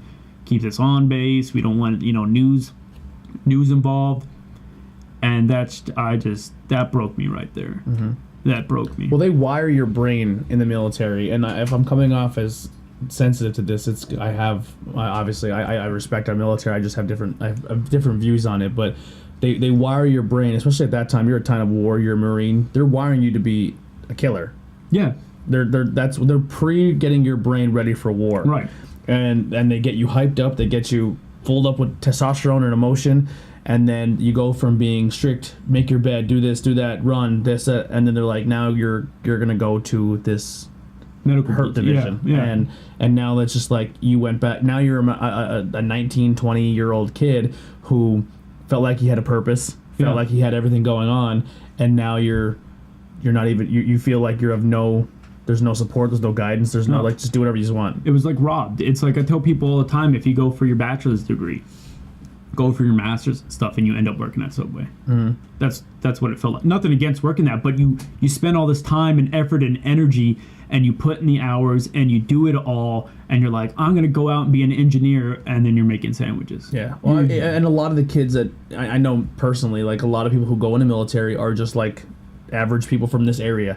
You know, I want to get away. I want to do better for myself. I want to prove people wrong. So you get in that mind state of I can, and then you have that setback, and then it's just like and then like I said, you're young. You're still going through your hormones. You're still going through your changes of life, and now you're like, fuck it. Like it's very easy at a high school adolescent age, or even just out of high school, to develop that chip on your shoulder and develop that fuck it attitude.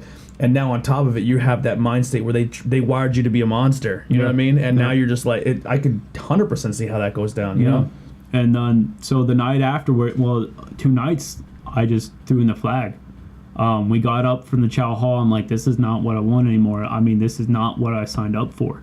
So when everyone else went, I stayed behind. I stayed back in the bathroom. The guards came in because they have a camp guard that comes in, and I knew the guys, and they're like, what are you doing here? I paid them off, and then I just took off. I went AWOL. I said, fuck this. I'm not going to be whatever this is turning me into. I called my taxi driver that came in. I was supposed to report at the chow hall my medical appointments. The taxi driver came in. I knew the guy. Paid him, took me, made sure I had Oxy. Because it was just my staple. It just made me feel good. Not to mention I had fucking severe leg pain at that time, and it just relaxed me.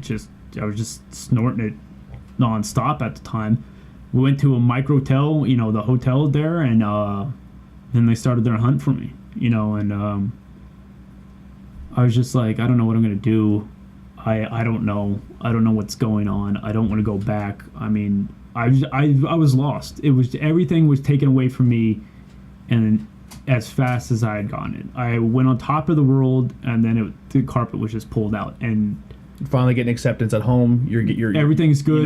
People. Now you went from the outcast to people paying respect to you and respecting you. Admiring me. Yeah. You're getting a father figure in your life. All the relationships with every family member were golden. My nephews on my father's side, like his sisters, they're everyone. I was the beacon of the family at that point. I was the oldest cousin. I was it. And then I went AWOL, and I said, I don't know what I'm going to do. I took a bus ticket back to Pottsville. At the time, Tom was living in Pottsville, and I had gotten a hold of him, and I'm like, he was the only one I could turn to. My cell phone's blowing up. MPs are looking at me, but I'm not down south anymore. I'm up in Pennsylvania. And I'm like, bud, I need help. And once again, I call him my brother. He's like, I ain't gonna leave you hanging. And then people were telling him, they started getting wind that I'm back in Schuylkill County. They're still blowing up my phone. My recruiter's blowing up my phone. My parents are calling my phone. Hell, my uncles, because then word got out to the family. They want me to go back. Police are looking for me. Local police are looking for me. I don't want to go back. The girl from New York comes up to Pottsville to stay with me. I needed someone with me. Tom's working.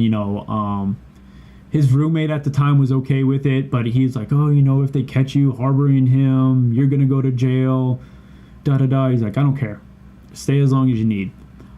I don't like to admit it. I blew most of my money at the time, and I started, jacking radios out of cars. Started stealing things from, stores and stuff like that. Fast forward to it. I finally talked to my parents. I picked up the phone and was like, where are you? I can't tell you. Come home, still refused. I'm still with Teresa at the time, staying at Tom's. And then, maybe 2 weeks later, his dad comes to the apartment door and he's like, hey, enough of this. You got to go back. You got to go back. You can't stay here. They're looking for you. Everyone's looking for you. You know what? You're right. Teresa goes back. I go to my parents. They're waiting for me. Cops are waiting for me. Parents are waiting for me. Recruiters are waiting for me. Right, we're shipping you back down to the Carolinas. Now, when you walk in the door, do they treat you? Do they cuff you? Are you how do they? No, they don't, because my recruiter's there. He's kind of like that liaison between hand. They're like, we'll handle this, because you have to UCMJ. You have to there's 2 different levels of law. The Uniform Code of Military Justice you have to deal with, and then the civilian law, but it was more on the military justice side of it. So it's like, we'll handle this. They just use those outlets to try to find you. Like, if I would have ran my ID, it would have came up somewhere. If they would have caught me and ran it, they would have known that they were out looking for me. So they're like, we got it. We're going to send them down south. You're going to go back. At that point, my stepdad, whatever we had just shattered. I mean, because now how's Rich doing? Well, he went AWOL. I mean, and he built you up. He put you on a pedestal and just realistically, he put you on a pedestal with his friends and his people that he went to a job with or worked with, and now he probably feels at that point that maybe you let him down. Yeah, I'm an embarrassment. Yeah. Later I was told, because people were looking for those updates. People that he knew, bosses, friends, family, next door neighbors, how's Rich doing? And he didn't want to say it. My mom was still ever supportive. She's like, just see what happens, come home. All right, I go down, they pull me in there, they strip me of my rank, some of my pay, and they pull me aside and they're like, look, okay. And the guy that was there at the separation platoon is another platoon. They're like, do you want out? I'm like, yes, I want out. This is not anything that I wanted or thought would happen. He's like, all right, we can get you out. You have to see a psychologist first. Fine, whatever. Psychologist comes up and stuff like that. He puts me in a series of questions. I'm not dumb for it. I know what to say to get me out, and then they just write, personality disorder, stamp it on the forms, put me in a separation platoon. 2 months later, they hit me with a general under honorable discharge, not a dishonorable, because of like I said, I was good at it. I had a lot of good. And you were in an altercation where you were struck by an authority with a pipe. So you probably, if you really wanted to, you had some leverage. So they let it go. 2 months later, it came into it. June, July 2006, I was back home. But then, my whole world was upside down. You weren't welcome back home again? It wasn't that. The relationship with my stepfather just went back to where it was in high school. And what it was actually everyone in Pine Grove. People had heard of the stories, because when I went back to Schuylkill County first, I tried to contact my ex, Nicole, the one that I cheated on, because I was just calling anyone. And everyone hated me. Everyone that didn't even know the story. Mm-hmm. The story was coming out Rich couldn't handle boot camp, he quit. Or Rich is a coward, he quit. And I had no one. There were people that wanted to fight me, find me. I was labeled like an outcast. Everyone besides my mother and Tom. The relationship with Therese on that had gone, and I started talking to Nicole. But other than those three people, I was back in that high school mentality of being overlooked. Mm-hmm. And we're still at a point in our country where we're at war, and if at that point, if you're even if still are, if you're military, you're like a hero, you're a superhero, and now that story's out that you kind of defaced your country, but you really didn't. Right. People don't know exactly what happened, but all they know is you're no longer there, and you were supposed to be something. You were put on a pedestal that you know what I mean? Yeah, exactly. And so from there, from 2006 to 2009, I'll try to catch the story along so we don't run this insanely. It was just I don't know where I was. I don't know who I was or anything. I was still in that military mentality in some aspects, but I had to fit myself into a civilian-esque world. Mm-hmm.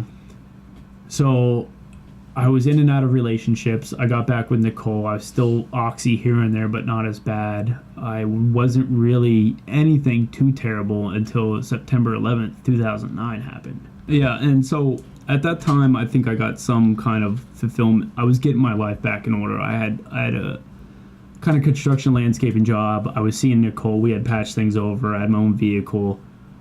My mom and dad's relationship started months prior, getting better. He answered the drinking. He toned it down. They started going on cruises. She only started beginning to live at that point. And that morning, that weekend we were supposed to go to the beach.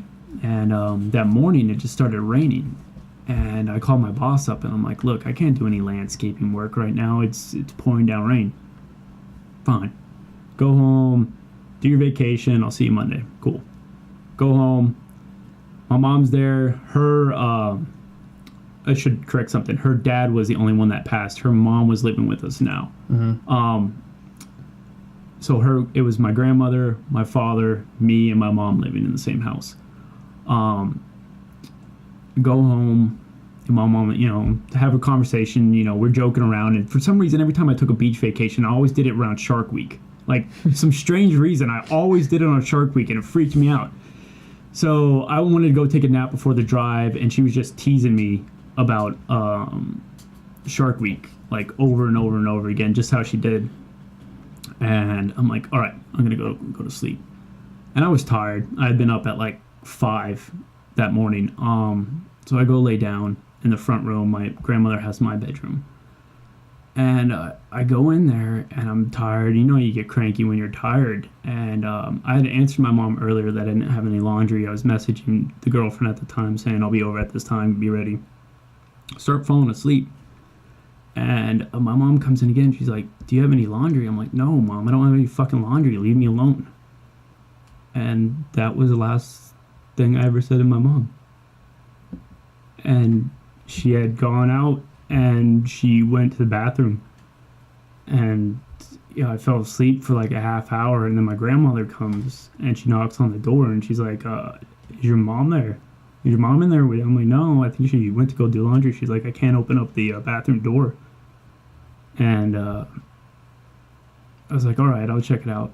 And I went in there and knocking. I'm like, you all right? And there was no response. And I went to open the door, and it thudded. And I'm like, what the hell's going on? And I push it, and it's her leg up against the door. And I slide it open, and she's just there dead on the floor. And I knew, because you see that look in her eyes, and they're open, and I just knew what it was, and I didn't know what to do at the time.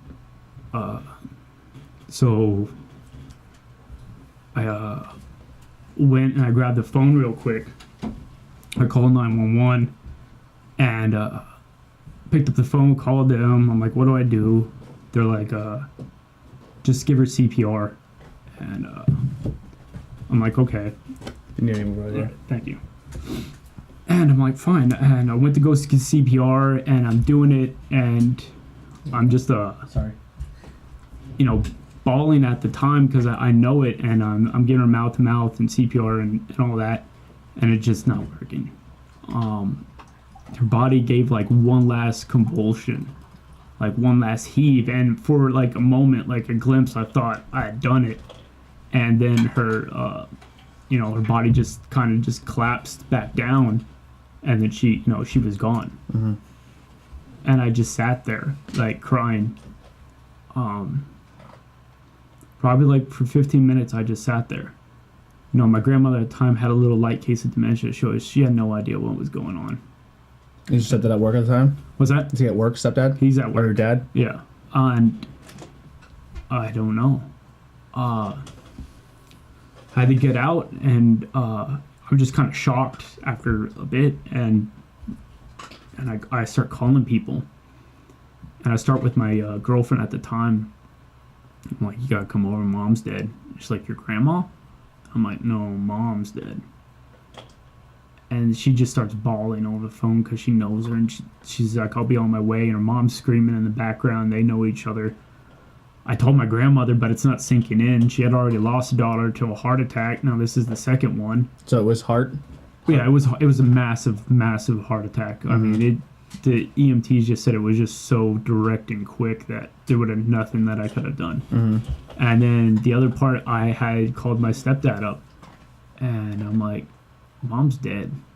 I didn't know what to say. I didn't know how to sugarcoat. Just what I said was stumbling out. And he's like, Grandma? Like, everyone thought it was my grandmother. That's how shocked everyone. My mom was 42 years old. So she never went, lady. She never went to like the hospital. Never had issues with heart. No, so it was like, I mean we knew there were problems there, but she never went. I mean, she did drink, she did smoke and stuff like that, but Jesus, lay down. You've been eating all day. No, I'm taking food away. No, lay down. I'm sorry. No, it's fine. Get back at it. She's going right back for it. So could you put her food in the living room? I'm so sorry. No, you're fine. This is what happens when you have a podcast in the kitchen. Yeah. So she only like literally at bedtime. She's like, oh, I have to go eat now. at the most inappropriate time. Yeah. No, it's fine. So I called him up and I called my boss and I told him, and he said the exact same thing. He's like, your grandma, because at that time she had been diagnosed with breast cancer, and they all thought that it was like a complication and no one could believe it, and it had just struck everyone out of left field. And it's just I don't really know what much to say. My mother was my best friend. If there was anything I was going through, if I had problems at school or work, or I'd come into her things, she'd have a light humor to it. I'm like, Mom, I need to talk. And she'd be like, who's pregnant? I'm like, why is that always a thing? Why is someone always got to be pregnant? Then it'd be like, well, it better be a girl. And, it's just... Unless, I mean, if it's not a girl, then you're even more powerful than... right? And that just struck something that just desolated me for years to come. I mean, it wasn't just the fact she died, but they told her to leave me the fuck alone, and then that's how she goes out. I just want to play not it's like Dr. Phil or whatever here, but this is just from the story you told me, your mom had your back for pretty much everything. Yeah. Right. So you had your issues with the army, you had pill problems, you had a lot of different things. The only thing that your mom was upset with you about was the way you treated a girlfriend. How you treated women. You know what I mean? Yeah. So that's kind of a testament. Your mom was like, hey, you're maybe your good dad, and then maybe your stepdad at one point treated me bad. The only thing I can take from your story is that she was always this is not how you treat a girl, or right. You know what I mean? So you had the government against you at one point, and your mom's like, I got your back. You know what I mean? Yeah. So I mean, for the most part, that was the only person that always had your back, unless that one thing that you disappointed her with or you upset her with was the way you treated a girlfriend. Exactly. Yeah. And just to close in the years, on a lot of podcasts I hear you ask them what happened after that, and then some people would just say I made them proud, I lived them. I didn't. I destroyed everything around me.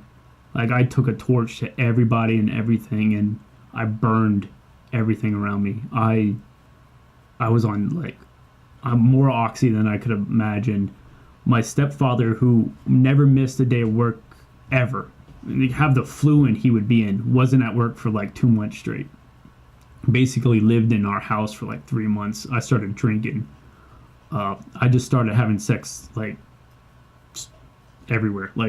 That was my outlet, and that was the thing that started even more. It was my commitment and relationship issues. When my mother died, I just didn't see another woman even closest to anything but to have sex with, as horrible as it sounds. That was my outlet. It was oxy, and when I couldn't buy oxy, sex was my escape. And I was just drinking and puking all over across town. I was drunk driving. I didn't give a shit. I was inhaling pills and downing Red Bull and vodka like it was orange juice, trying or hoping to kill myself at the point that people were dragging me up Pine Grove to knocking on people's doors. I'm like, this guy? And fuck it, go back to my car, fucking puke, get in, drive home, and it was volatile. It was just bad. And, I started taking up, I know you're a big fan of it. I started going to taking MMA, because in Marine Corps I did a little boxing, and I needed an outlet. I had girlfriends. I tried to do it, and girls came along and gave, oh, I'm sorry about your mom. Do you think she would have liked me? And I'm just like, get away from me. That's it. But I found relationships were kind of like a Band-Aid. I would get to points, and my depression, was all over the place. The self-hatred, I hated myself. It's easier to downward spiral than it is to climb. Oh yeah. And it's easier to be negative. It's easier to just give up. It's easier just to be like, fuck it. I'll ruin everything, and whatever happens. It's just an easier path to take. And then 2 months later, just to backtrack a little bit, my girlfriend at the time left me Thanksgiving. Mom died in September. She left me in Thanksgiving. Got married and pregnant a couple months later. So my reflection on dating or girls and stuff like that was just thrown in the mix. Yeah. Girls came along, and like you said, at your point where at football, I mean, it was bad at the time. I'd have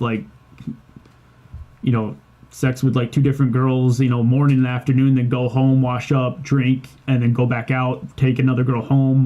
My stepfather was, trying to make it up to me because he knows how bad it hurt. The money he got from my mom's passing, he was like enabling me to. He bought me like a California king size bed. This thing was like 8 feet long from IKEA. Like, it took like 6 brolic men to put it together in my room, and he was like, here, have all the women you want, and so my nightstand was just vodka, and it was just Oxy, and I was having sex on Oxy. I was off of it, on it, trying to get in relationships. 2009 rolled around. What had happened, I was in MMA, and now our relationship started getting bad again. Now that it's kind of wearing off, because I hung up until my mother's death up till last year. Mm-hmm. You can ask Gabby. Attempted suicide last year. And that's how bad I had struck. And now that there'd been time in, I was doing MMA. I was dating a girl, or think I was dating. I'm like, all right, I got to make my mother proud. Through all these years, just burning through everything, didn't give a shit. Started doing MMA, learning all the ropes from it. This was during like the Chuck Liddell days and Tito Ortiz, and everyone was wearing a fucking tap out shirt, and everyone thought they were like the next Iceman, all that. And I get in tattoos everywhere. That's all it was tap out this, tap out that. And I started getting back in my shape again. I started getting there, started getting lean, fighting, trying to harness that anger, because I had so much self-hatred and anger. I was just mad at everything. Like, it was my mom. Like, that was it. My relationship with Tom was still there. He held me down. He was doing good for himself in the career. Lots of money, great apartment in Harrisburg. We would hang out, shoot shotguns. He was a real good staple. He was like my last hang on. Like, He was really like that, bring me back to this point, like, yo, you're getting a little too far, let's reel it back. So one night when I'm just, like you said, you're home, this is after training, I had done a spar match, I lost a tooth I have here, it's lost because I got hit the wrong way, full testosterone, I'm like on AOL, all that shit on my cell phone, fighting girls. He comes, I hear his feet shuffle, and I'm like, I know what's coming. And I'm trying to get to the bathroom before he gets there because I really don't want to hear it. And he stops before the bathroom, puts his arm up across before I get there. And he just says, what happened at work. At this time, I was working at I won't say the grocery chain, but I was working at grocery chain in Schuylkill County as a night manager. Sum up the story, I ended up putting my assistant manager through a glass table of whoopie pies because he put his hands on me. But like I said, I was at the point I didn't give a shit. I was just, in that same store, I was so bad, I don't like to admit it, but I was having sex with like 6 different women, 4 to 6 different women at the store. It was as bad as me picking up a girl that I was supposed to be dating, having sex with her, going picking up my girlfriend, going home, washing up, having sex with her, drinking in between, and then go and see someone else. And I got let go of that job, and he's like, well, what happened with the job? You keep losing it. And he had said something about my mom, and I just fucking lost it. I came down in like a double leg takedown, like everything from my training just came back, and I threw him to the floor, and I just fucking rained like knees on the back of his head for what seemed like forever. And all I remember was I was covered from like blood underneath like my sternum down to my knees. I thought I had killed him. Like everything that Is your came grandma out. still living in the house at this time? No, she had moved to the last member of my mother's family, her brother, who was in Long Island. In a couple months, she would end up passing away too. But so it was just you and him in the house? Just me and him. And I thought I killed him. I went down the neighbor's Carl's place in shorts covered in blood, walked to the door, they're like, what the fuck happened? I'm like, I think he's dead. And I had no remorse. I was hoping he was dead. I'm like, fuck it, let me go to jail. I got nothing else. I was kicked out of the house. Obviously, it was his house. He had pressed charges, but the cops like, no, there's no witnesses, so we're both going to press charges over you together if you want to do it that way, because it's he said, I said type deal. I stayed out of the house for a while, back with Tom, back and forth. Then the time for the court hearing comes by, we speed it up, we apologize. It's not what mom would wanted, come back home, blah, blah, blah, blah. So no charges pressed? No charges pressed. The judge is like, you know what, both of you don't have anything in your record. I don't even think my Marine Corps issue shows up on my record and stuff. They're like, go away. All right? Just, you're dropping the charges, go away. So 2011 goes around, we're doing well. Once again, I try to pull myself clean, get into a relationship with a girl down in Reading. I'm going to move down in Reading. So I moved down, still talking to Tom. And it was December 27th. I had seen Tom a week earlier, and we were shooting guns. We went down to his house.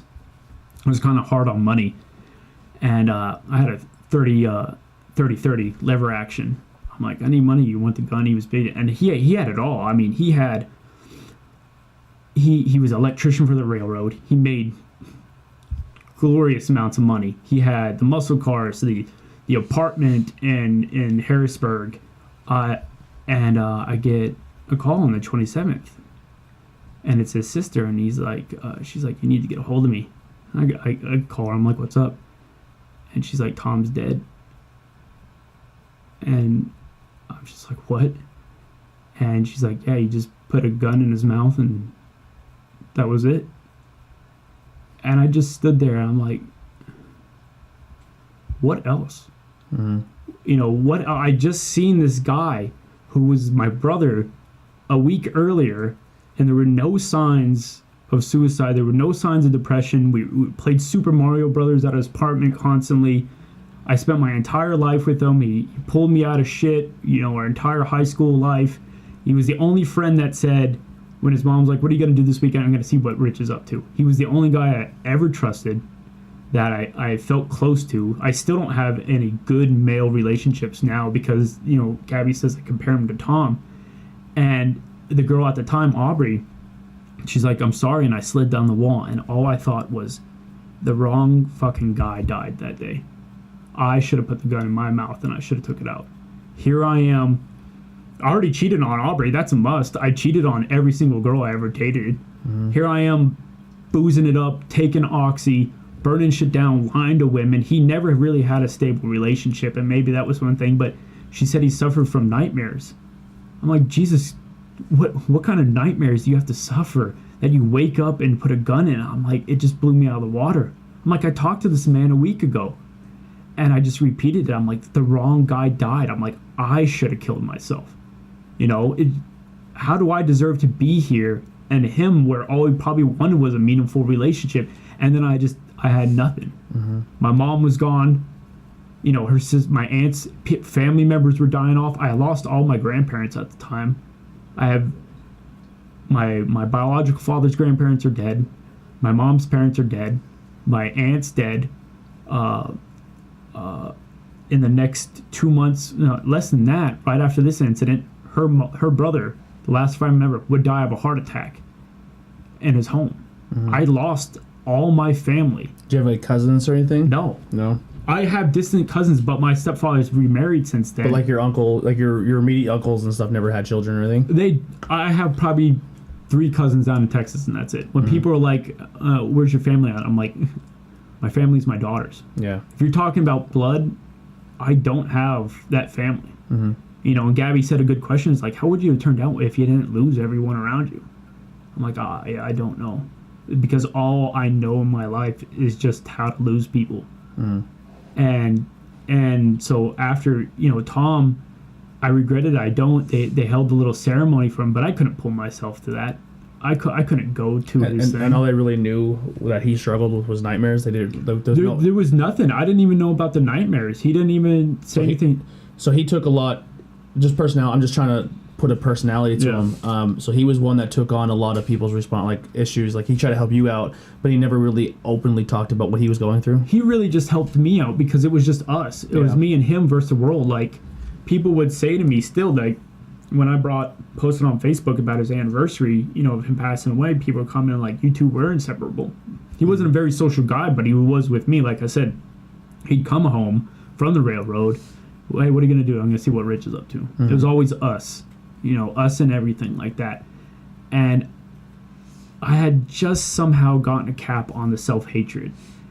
And beyond my depression and everything else that I had, the worst thing you can suffer from is self-hatred, because it'll just fucking eat you alive. It's terrible. And I'm like, how can I not see this? And if on top of my mom's thing, telling her to leave me the fuck alone, and then not seeing the signs of, my brother, taking his own life, I was just like, you're just a complete shitbag. So I just, after that, there come the pills again, and alcohol. I was a sucker. I could never do a blade across my wrist. I could never do the physical pain for it, but I'm like, I'm going to take a shitload of pills and alcohol and see what the hell happens. And, I ended up moving back with my stepfather, cheated on that girl. That ended, how you would expect it to end, when I just didn't give a shit. And then, did you find it easier to play the villain role? Like, you just you rather people hate you than try to let somebody in? No, I loved the Ted Bundy role.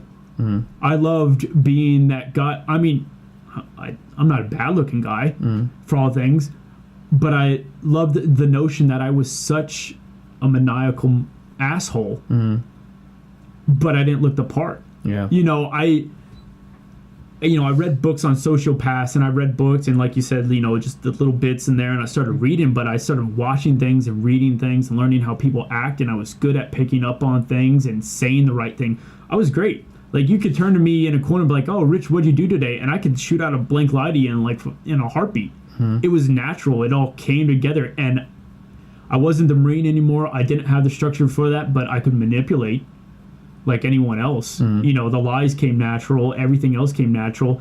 So people didn't see me the villain until I ended up crushing their heart, torching it down. Then I started gaining that reputation that started following me. And it did burn a lot of bridges, because there were a lot of women that I did come around that I had, like, genuine feelings for. But it was like, I know you. I know who you are, and I know the women you slept with. And I think, Gabby already knows. So I think at that point, I had slept with like 52, 53, and I was just not caring. I mean, I was in a relationship with a girl from a year, and I was still, backtrack a little side quip how bad it was. Before Tom passed away, like a month previously, we went to Atlantic City, and we went to Trump Tower and stuff, all that, well, whatever his Trump thing was, and we ended up going to the roulette table. First spin, I won $500. What did I end up doing? I got a prostitute. I just didn't care. Sex was my escape for it, and I didn't think anything about sex addiction, because still in today they don't have any little like great foundation to back it up. Because at that time it was like Tiger Woods and his sex scandal. I thought it was just for assholes that couldn't control like their dicks. Yeah. So, and it's just, I thought, nah, it's not sex addiction and stuff like that, until I started seeing that, like how you get on a drug and addicted, how it starts destroying your family. I was destroying people because I couldn't always get oxy. I was on and off, but I could always get laid. And that didn't matter if I was in a relationship for months or years or 2 years or 3 years. I didn't care. I'd go home, kiss my girl goodnight, great, and then call off of work until I was at work the next day, but I'd be over another girl's house. And it was just that kind of outlet. I didn't make my mother proud. I didn't care. I didn't care what was going on. I just felt robbed. And then, when Tom left, then I'm like, what's there left? I mean, there's nothing left for me.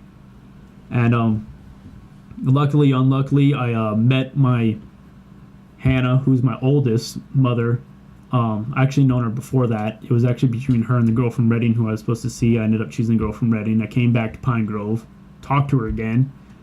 Within a couple months, we had our daughter. So this is the high school sweetheart. No, this is just, Nicole's gone. She had left me right after my mother passed in that November. She's married, has a kid. This is her name's Sarah. We had a little thing going on before I moved to Reading.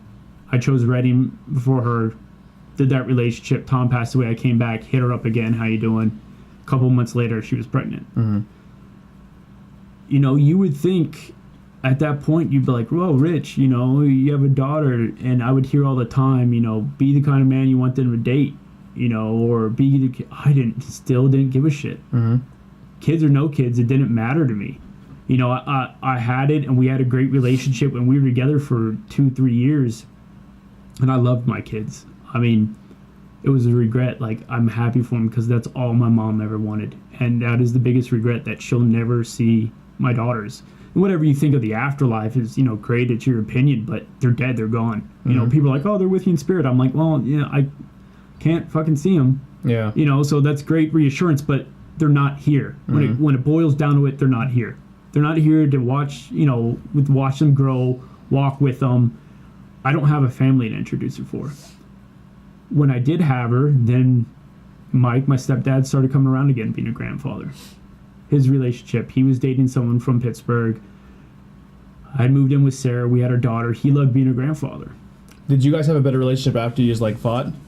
Yeah. I mean, I don't know if it was because I kicked his ass and it was put in place. It's like a guy thing. That's what I thought. You know, he thought he ruled it, and then all this shit, I came out of nowhere and almost killed him.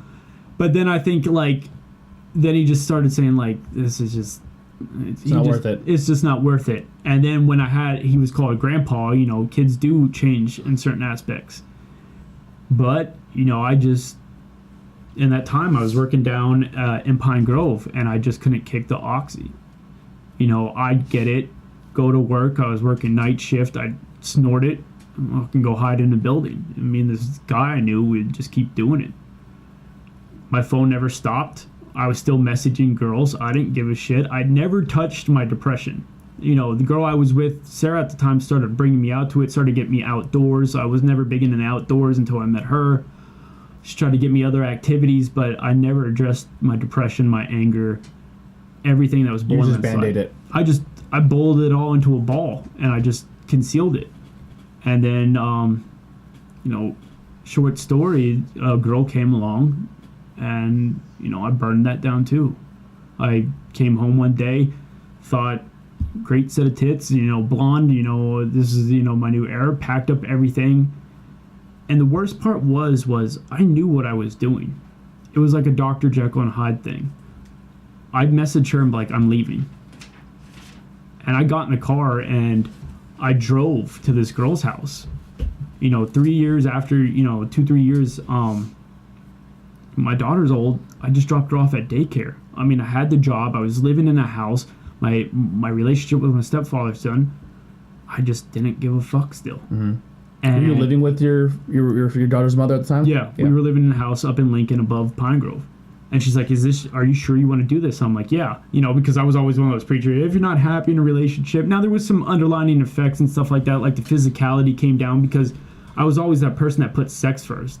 I always had that sex thing. Sex to me was just it what made it. I was like, you know, sex isn't everything, but if you do have sex, it should be everything type deal, which is true in some aspects. But after the pregnancy, when she started gaining weight, I started helping her train because of the issue when I started getting Spartan races and obstacle races together. But I just fell off physically because I needed the next best fix. My attention was off again. You know what I'm saying? It's like I jumped from book to book. I got bored. And so I left. And I knew what I was doing. I was in a Walmart parking lot blasting Bring Me the Horizon, screaming at myself. Literally screaming because I know what I'm doing. I know I'm destroying my relationship. I know my daughter's going to ask where dad is. And I can't fucking do anything about it. Mm-hmm. I know it's wrong. I know it's bad. I'm broken down. I'm like, I can't control this shit. It's literally controlling me. And then I'm like, am I addicted to just sex? I mean, was that the outlet or am I just a bad person? But it's just, it didn't matter how good. And this was a good woman. This is a woman that would have done anything for me, took care of me, gave me my firstborn. I walk in the house, dinner was ready, she had a beer ready. I mean, holy shit, you know what else? She was very honest, trustworthy and everything, and I didn't deserve it, and I just destroyed it. Mm-hmm. I ended up shacking with that girl for a little bit. Karma came along. She's just like, I'm getting back with my ex-boyfriend. I was homeless. You know, from January to February, I lived in my car. Parking lot to parking lot. I didn't have anything left. I couldn't go back to Sarah, to Hannah's mother. Her mother hated me. Of course she wouldn't have me back. That girl kicked me out. And was that your first experience with a girl who kind of gave you your own medicine? Like, in a severe dosage, yeah. There were girls that had cheated on me, but I'm just like, I'll find another. You had no attachment. I really didn't. Even though if I seemed like it, I'm like, whatever, I'll find another one.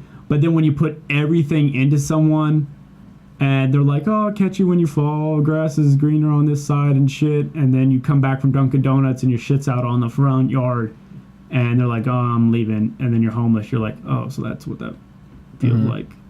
And for 2 months I was homeless, and then the testimony how good Hannah's mom was when she got a tax return. She's like, I'm gonna help you get an apartment. I have no idea why. I wouldn't have done it.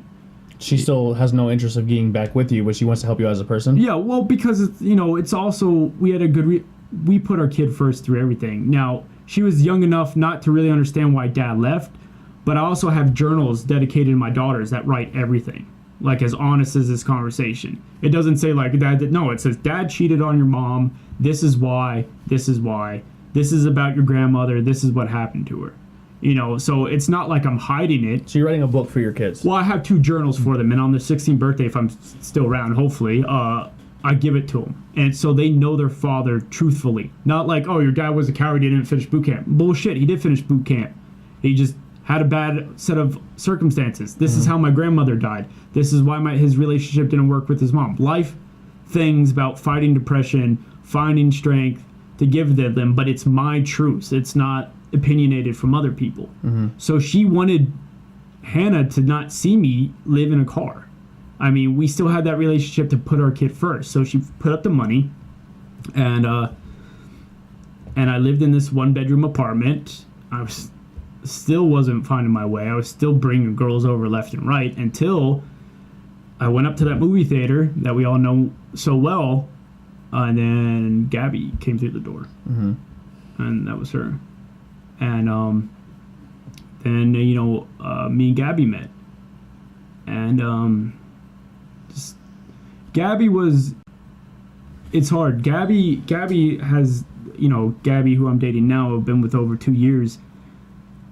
She's very understanding. When you and I met, probably like a couple months later, I was still fighting demons and I tried to hang myself in our apartment, and it was big. It's just. She didn't know how to handle it. We met. It was only supposed to be a one-night stand. Sorry, Gabby, but I throw you under the bus. She's like, I was looking to get laid, and I'm like, I want to go to Dunkin' Donuts, and we just, but it got to so much more that I felt a connection with her, and I'm like, I gotta settle this shit down. Like, I can't keep running this gauntlet for the rest of my life. I can't keep bringing women along, doing this and destroying it. You won't recover until you can identify your own bullshit. Until you can identify your own bullshit, then you'll never get where you're going. And it took me a long time. I'm like, I'm not addicted to sex, until like Sarah's like, you're addicted to sex. I mean, look at it. You destroyed women. You destroyed the relationship with your daughter at that time. You destroyed our home for what? Like 10 minutes, half hour if you're good, or whatever you want to, it was a moment, it was a permanent emotion trying to fix with a temporary pleasure, just a temporary fix. Would you say you're addicted to sex, or would you say that you never handled yourself and dealing with your personality and your depression first, and then that was kind of like your Band-Aid? I think a little bit of both. I think it was just, it felt good getting the attention from females, because like I said, in high school, I never had it. I only had it in the Marine Corps, and this is what I'm only trying to say. I mean, I've been to psychologists, but I don't like it. I mean, I feel like the guy's just getting their paycheck. He's just, nodding his head. I have better conversations like this with people that are like me, and I've been on Zoloft and all that, but I'm not for the scripted medication. And I just felt like I just didn't give everything a chance. Yeah. It was just like, honeymoon phase. And when the honeymoon phase ended, I'm like, we're not doing the bionic seahorse, spider monkey, no one's like, doing this crazy stuff. Next. And I never tried to work on it.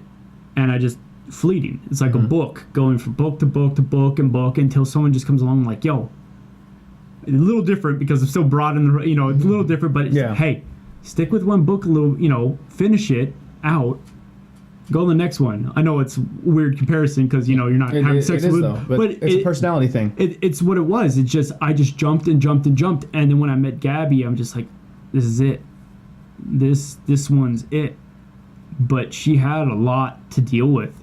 I mean, it was just like a rubber band. I was here, and she got with me, and all the baggage just came slingshotting in her direction. And now when you met Gabby, did you ever like, not just Gabby, when you would meet your first daughter's mother, or because you have to realize too, like you didn't have your mother to turn to anymore, you didn't have Tom to turn to, so your outlets where you could be yourself and tell people who you are as a person, they were gone, right? And then you had to deal with yourself and your personal things.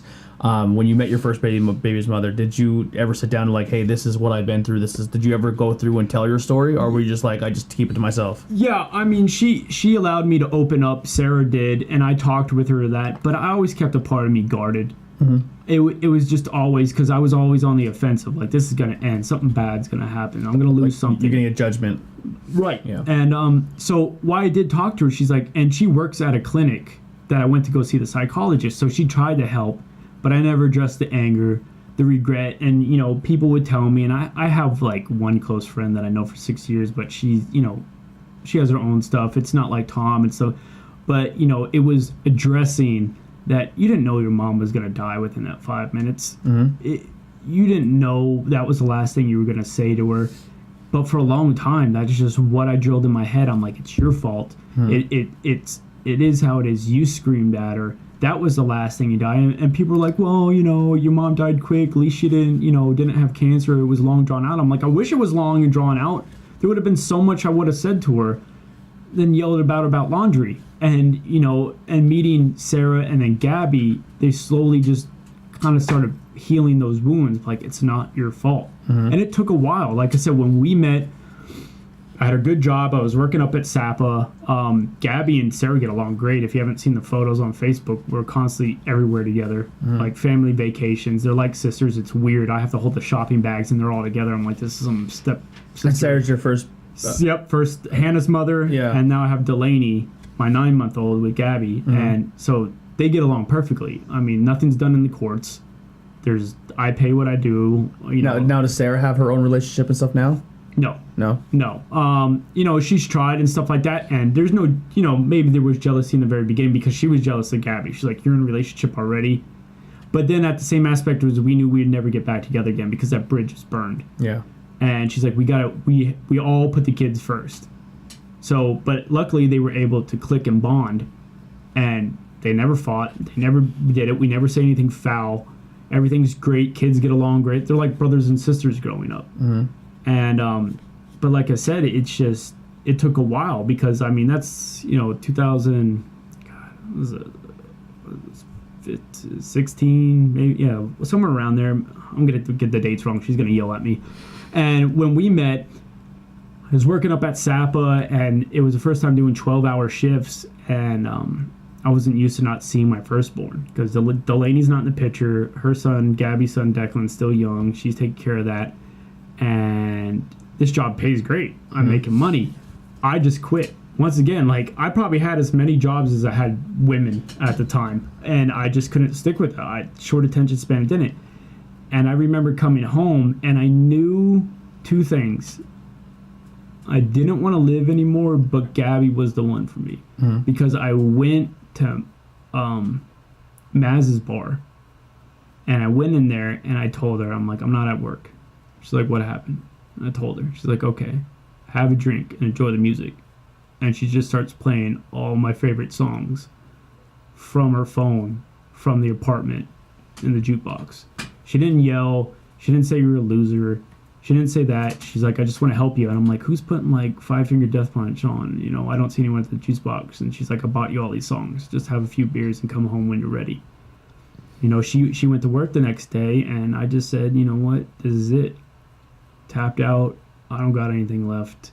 And you would think at this point, you'd be like, you have a kid. That didn't mean shit. Mm-hmm. Depression doesn't care whether you have a kid. Yeah. Depression doesn't care if you have a girlfriend, a wife. Doesn't care how much money you have in the bank account. Like when Robin Williams died, and my attachment to that, I'm like, how the fuck am I supposed to survive if Robin Williams can't do it? If this guy's the epitome of humor and has a direct connection to all our lives and stuff like that, and I'm a huge Audio Slave fan, so when Chris Cornell went down... Chester. Chester went down. But Robin Williams, I'm like, how am I supposed to get through this shit if some of these top people I admire can't do it?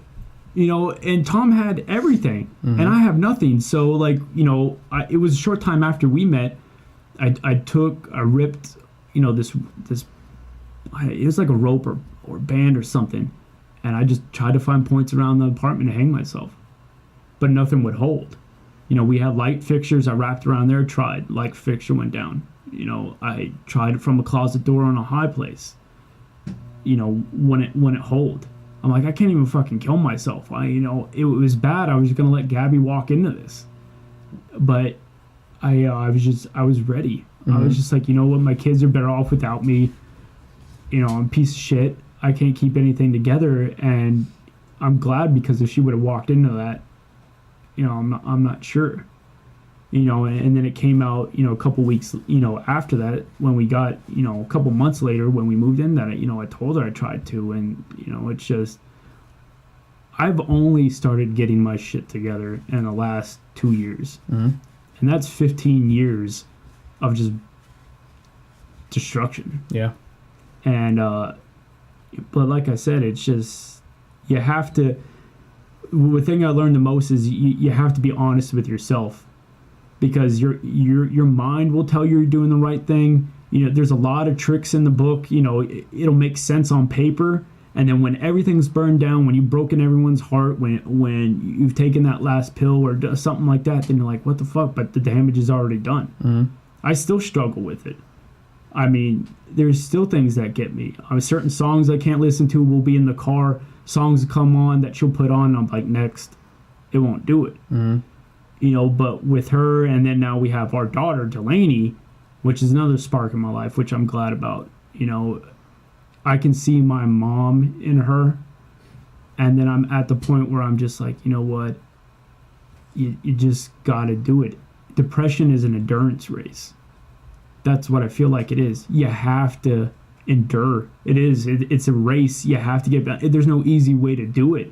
I mean, some people are it's severe cases for some, less severe for others, but it's absolutely an endurance race. And it's mind over matter. And unfortunately, like, I ask myself all the time, why am I still here? Because, I mean, I've seen my fucking mother die, you know, and then there's people that seemingly, like, just take their lives on, like Tom, he had a nightmare. Maybe it was severe and I didn't know how severe, but it took nightmares for him to end it. But Gabby said it's a credit to your case, because, I mean, you were able to fight through all that, which a lot of people would probably crumble under. Yeah. Have you ever just a lot of what you're talking about? I can 100% relate to a lot of it. Obviously, not losing as much as you have when it comes to family and stuff like that, our friends. Have you ever, like, do you have a hobby? Like, do you have, like, besides obviously raising kids and doing a job? Yeah, like I said, the books, the gaming, but the Spartan races I do every year. I'm big into outdoors because I feel like I can't meditate. I tried meditating, but then I'm thinking, like, I wonder if that next level in that video game is going to be. Then I'm like, oh shit, I'm back here again. So I'm like, I go hiking and I'll do that. And so I try to keep myself active because I feel like physical exercise has been there. And music is a huge part.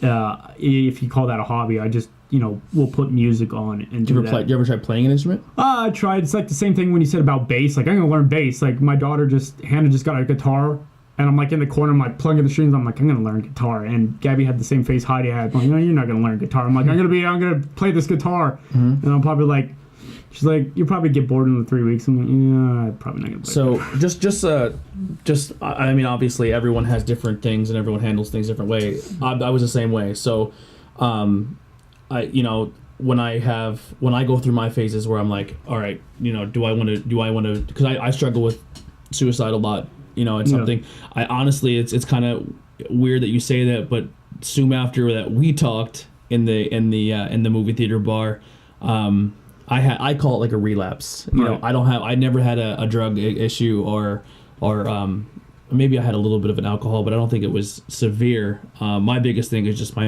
me as a person. Right. Soon after we had a conversation, I had a relapse where I went the same way, where if I start something, even like a video game or anything, I get to the point where, like, I have to reset, I have to delete everything, and I just have to completely start over. Right. And then sometimes I feel that way in life, where, like, I have people around me and I'm just like, you know what? I'm just going to be the biggest piece of shit I can think of I can be and push everyone away and start over. Mm-hmm. And I'll just deal with the consequences later. And that was kind of my relapse thing. Like, I just want to hit the reset button. Right. And then if I'm like, you know what? I don't want to hit the reset button. I just don't want to be here. You know what I mean? Like, I don't have someone who I feel gives a shit about me. Yeah. And then my brother came along, and that changed a lot. And then Heidi changed a lot. But I just didn't have the same thing. So for me, I like guitar. Like, obviously I'm into music. But I was like, all right, that's not my calling. It's not my thing. Right. I always liked video games. But for a while, they're like, for the biggest thing for me was sports, like basketball. Like, all right, I'm gonna go play basketball for 6 hours. I'm gonna get it all out of my system. I'm gonna come home and relax, and that was my stress relief. And then with my joint disorder, that's not a thing anymore. I can't be active. So like just like this podcast, me staying busy and putting that energy towards it. That's my way of not being in that mind state anymore. Like, all right, you're going through some stuff, you're going through depression, you wake up and I'm just like, hey, here's something I deal with on a regular basis. I'll wake up and I'll be like, same with the thing with the job thing. I have a hard time with that where I'll wake up and I'm like, all right, my body fucking hurts. I'm over it. I'm sick of it. Then a lot of my jobs were all physical jobs where it's like I had to go and do like unload a truck all day or help, and then I got to the point where I was promoted, but I was like, all right, I could use my mind over my body, but then I would see like I'm a leader, you know what I mean? So I'd see the people I'm working with like, yo, you have to do like 14 trucks, and then we want you to sit in the computer and work on this, and I'd be like, all right, 3 people are struggling over there. Yeah. I stopped doing and I'd go do that, and then I come home at the end of the day, and she'd be like, what's the matter? I'm like, oh, I did like 4 trucks today because I wanted to help. She's like, well, you don't have to help anymore. I'm like, that's just who I am. Right. And then I'm thinking, well, all right, maybe they'll notice that I'm doing more than just what I'm supposed to, and then that promotion will come. And it didn't come. And then the whole time I'm researching my disorder and I'm researching stuff like, one day your body can just give up. Like, I don't know if my knee's gonna, anything can just give out on me, and I could be in a wheelchair, or I could be this, or I could be that. So I always like, you're on a timeline. Like, you need to do something to make the money and do something to get yourself out of that. So that I struggled the same things, with that as well. And then I had a falling out with my parents and family, and I was like, you know what, fuck it. Soon after we talked at the movie theater bar, a lot of stuff happened, and there was some stuff that happened with our family, and my job was just horrible, and my goal was I'm going to leave the bar. I'm not going to tell anyone I left. I just dipped, and everyone's looking for me, and I was like, well, fuck, I can't drive. I'm hammered drunk, and I was like, I'm going to somehow find a way to get home, and I owned a gun at the time, and I always told, like, oh, I'm going to own this gun because, I'm going to have self-defense and I'm going to learn how to do it. There was another meeting to that. I just didn't tell people. Right. That was always my cyanide pill, we'll say, I was like, I'm going to find a way home, and that's what I'm going to do. So I hid out for a while because I knew if I walked home, people were going to find that path. Yeah. And I didn't know my way through the woods, and it was fucking raining. It was cold, and I don't like woods. I don't like snakes. I don't like any. So I wasn't doing that route. So, which sounds really strange because it's someone who wants to not be here. You're like, I don't want to get bit by a fucking snake. It sounds stupid. I don't want to go out and like if I'm like I'm dying from a snake bite, like, you know what I mean? Like, yeah. It pissed me off. So. I sat there for a while, and then I was like, all right. And the whole time in my head, I'm like, I know people looking for me. My phone's going off. And then I was trying to call people, be like, hey, can I get a ride? But the whole time I'm in like complete breakdown cry mode. Yeah. So every time I try to call somebody and I was like, can I get a ride? I'm thinking in my head the whole time, like, I'm going to ask somebody for that ride, and they're literally driving me to kill myself. Yeah. And then I'm going to put that on somebody. Like, I'm like, fuck, what kind of asshole am I? Yeah. So I always had the I didn't want to be here, but I always thought of my repercussions, which I think I'm grateful enough to have that still, because I think like the Chris Cornells and the Robert Williams who have families and stuff, or even like yourself, that they don't have that, and that sucks, and I wish people had that still, that a little bit of emotion that I still have left, and I'm grateful I still have it, because like the whole time I'm like, all right, if I do this, like, what am I going to do to this person? Yeah. And I just think that some people that go through that don't have that, and that sucks. It sucks a lot. But yeah, I could definitely relate to that. But like, my biggest thing was like, find an outlet. Yeah. Like, even if it's like, sometimes talking helps, but it doesn't, because you can talk all day long, but you'll still have that relapse. You'll still have that Dr. Jekyll, Mr. Hyde moment where you're like, fuck it, I'm just going to burn everything around me and just go from there, because I can relate to that. What I told Gabby is we just seen the movie A Star Is Born, and I tell people depression is kind of like a mixtape, a blank tape. And if you see your head as the cassette player and you wake up and you don't know what's on the tape, you throw the tape in and you're in a good mood. And the next thing is you want to kill yourself. Yeah. And even talking, I mean, you look at the Chris Cornells and the Robin Williams, it's just depression. Like, at some point, you just get so low and so bad that it doesn't matter. Like I said, it doesn't care who you love or your kids. And that was the point. I had my daughter going to come over that weekend, but I didn't care. There was no repercussions. I didn't give a shit what I was leaving behind.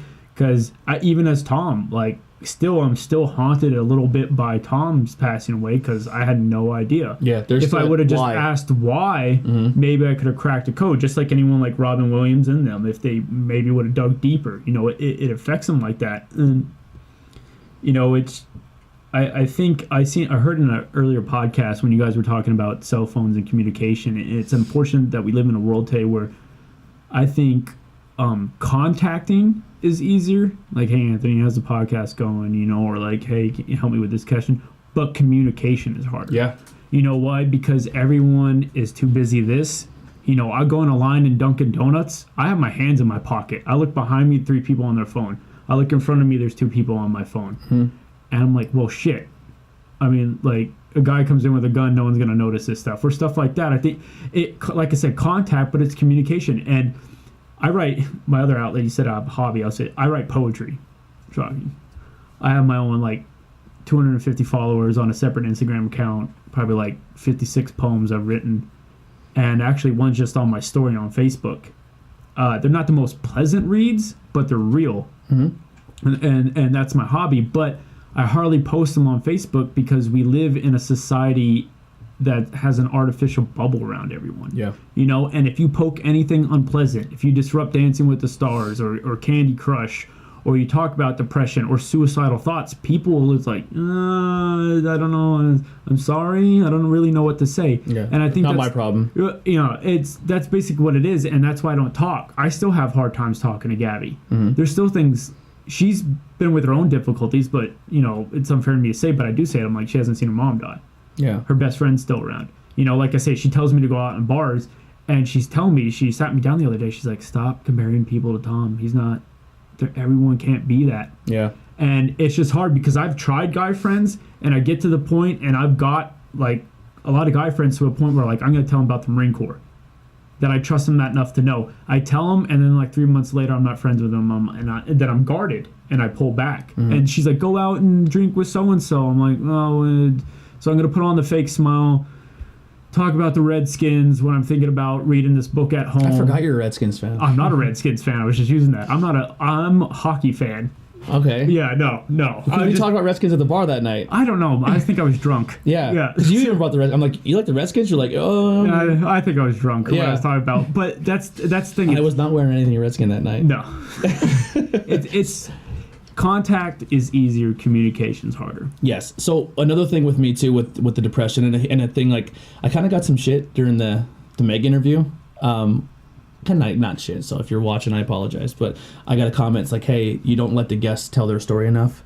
But my thing is, if you're gonna come on here and you're gonna put yourself out there and you're gonna, and because it's very vulnerable, like you're gonna get emotional on camera, you're gonna get to the point where you're gonna cry, like it's a big deal, especially I want to say like people like us where we struggle with that, like or even growing up, like I don't want to say like male toxicity or like that's a big thing now, but like you were raised to like be tough. Well, that's why when I tell my mom's story, I'm like, don't cry. Yeah, don't cry. Look down at the table. But you should like that should be something that is emotional. It should be. I mean, but like growing up, like don't cry, you're a pussy. You don't cry because you're this. Like that's a fucked up way to like go about your life. You know what I mean? And like if someone's willing to tell their story and I can somewhat relate so they're not alone, I'll tell mine. And that's a big thing for me too. Like for the longest time, I didn't tell a lot of people, and there's still people that are probably gonna listen to this now and be like, you fucking wanted to kill yourself? Like there's only a handful of people that night that knew I was gonna do that. You know what I mean? And for a while I was like, oh, well, people are gonna judge me, or people are gonna think this, or people are gonna think that.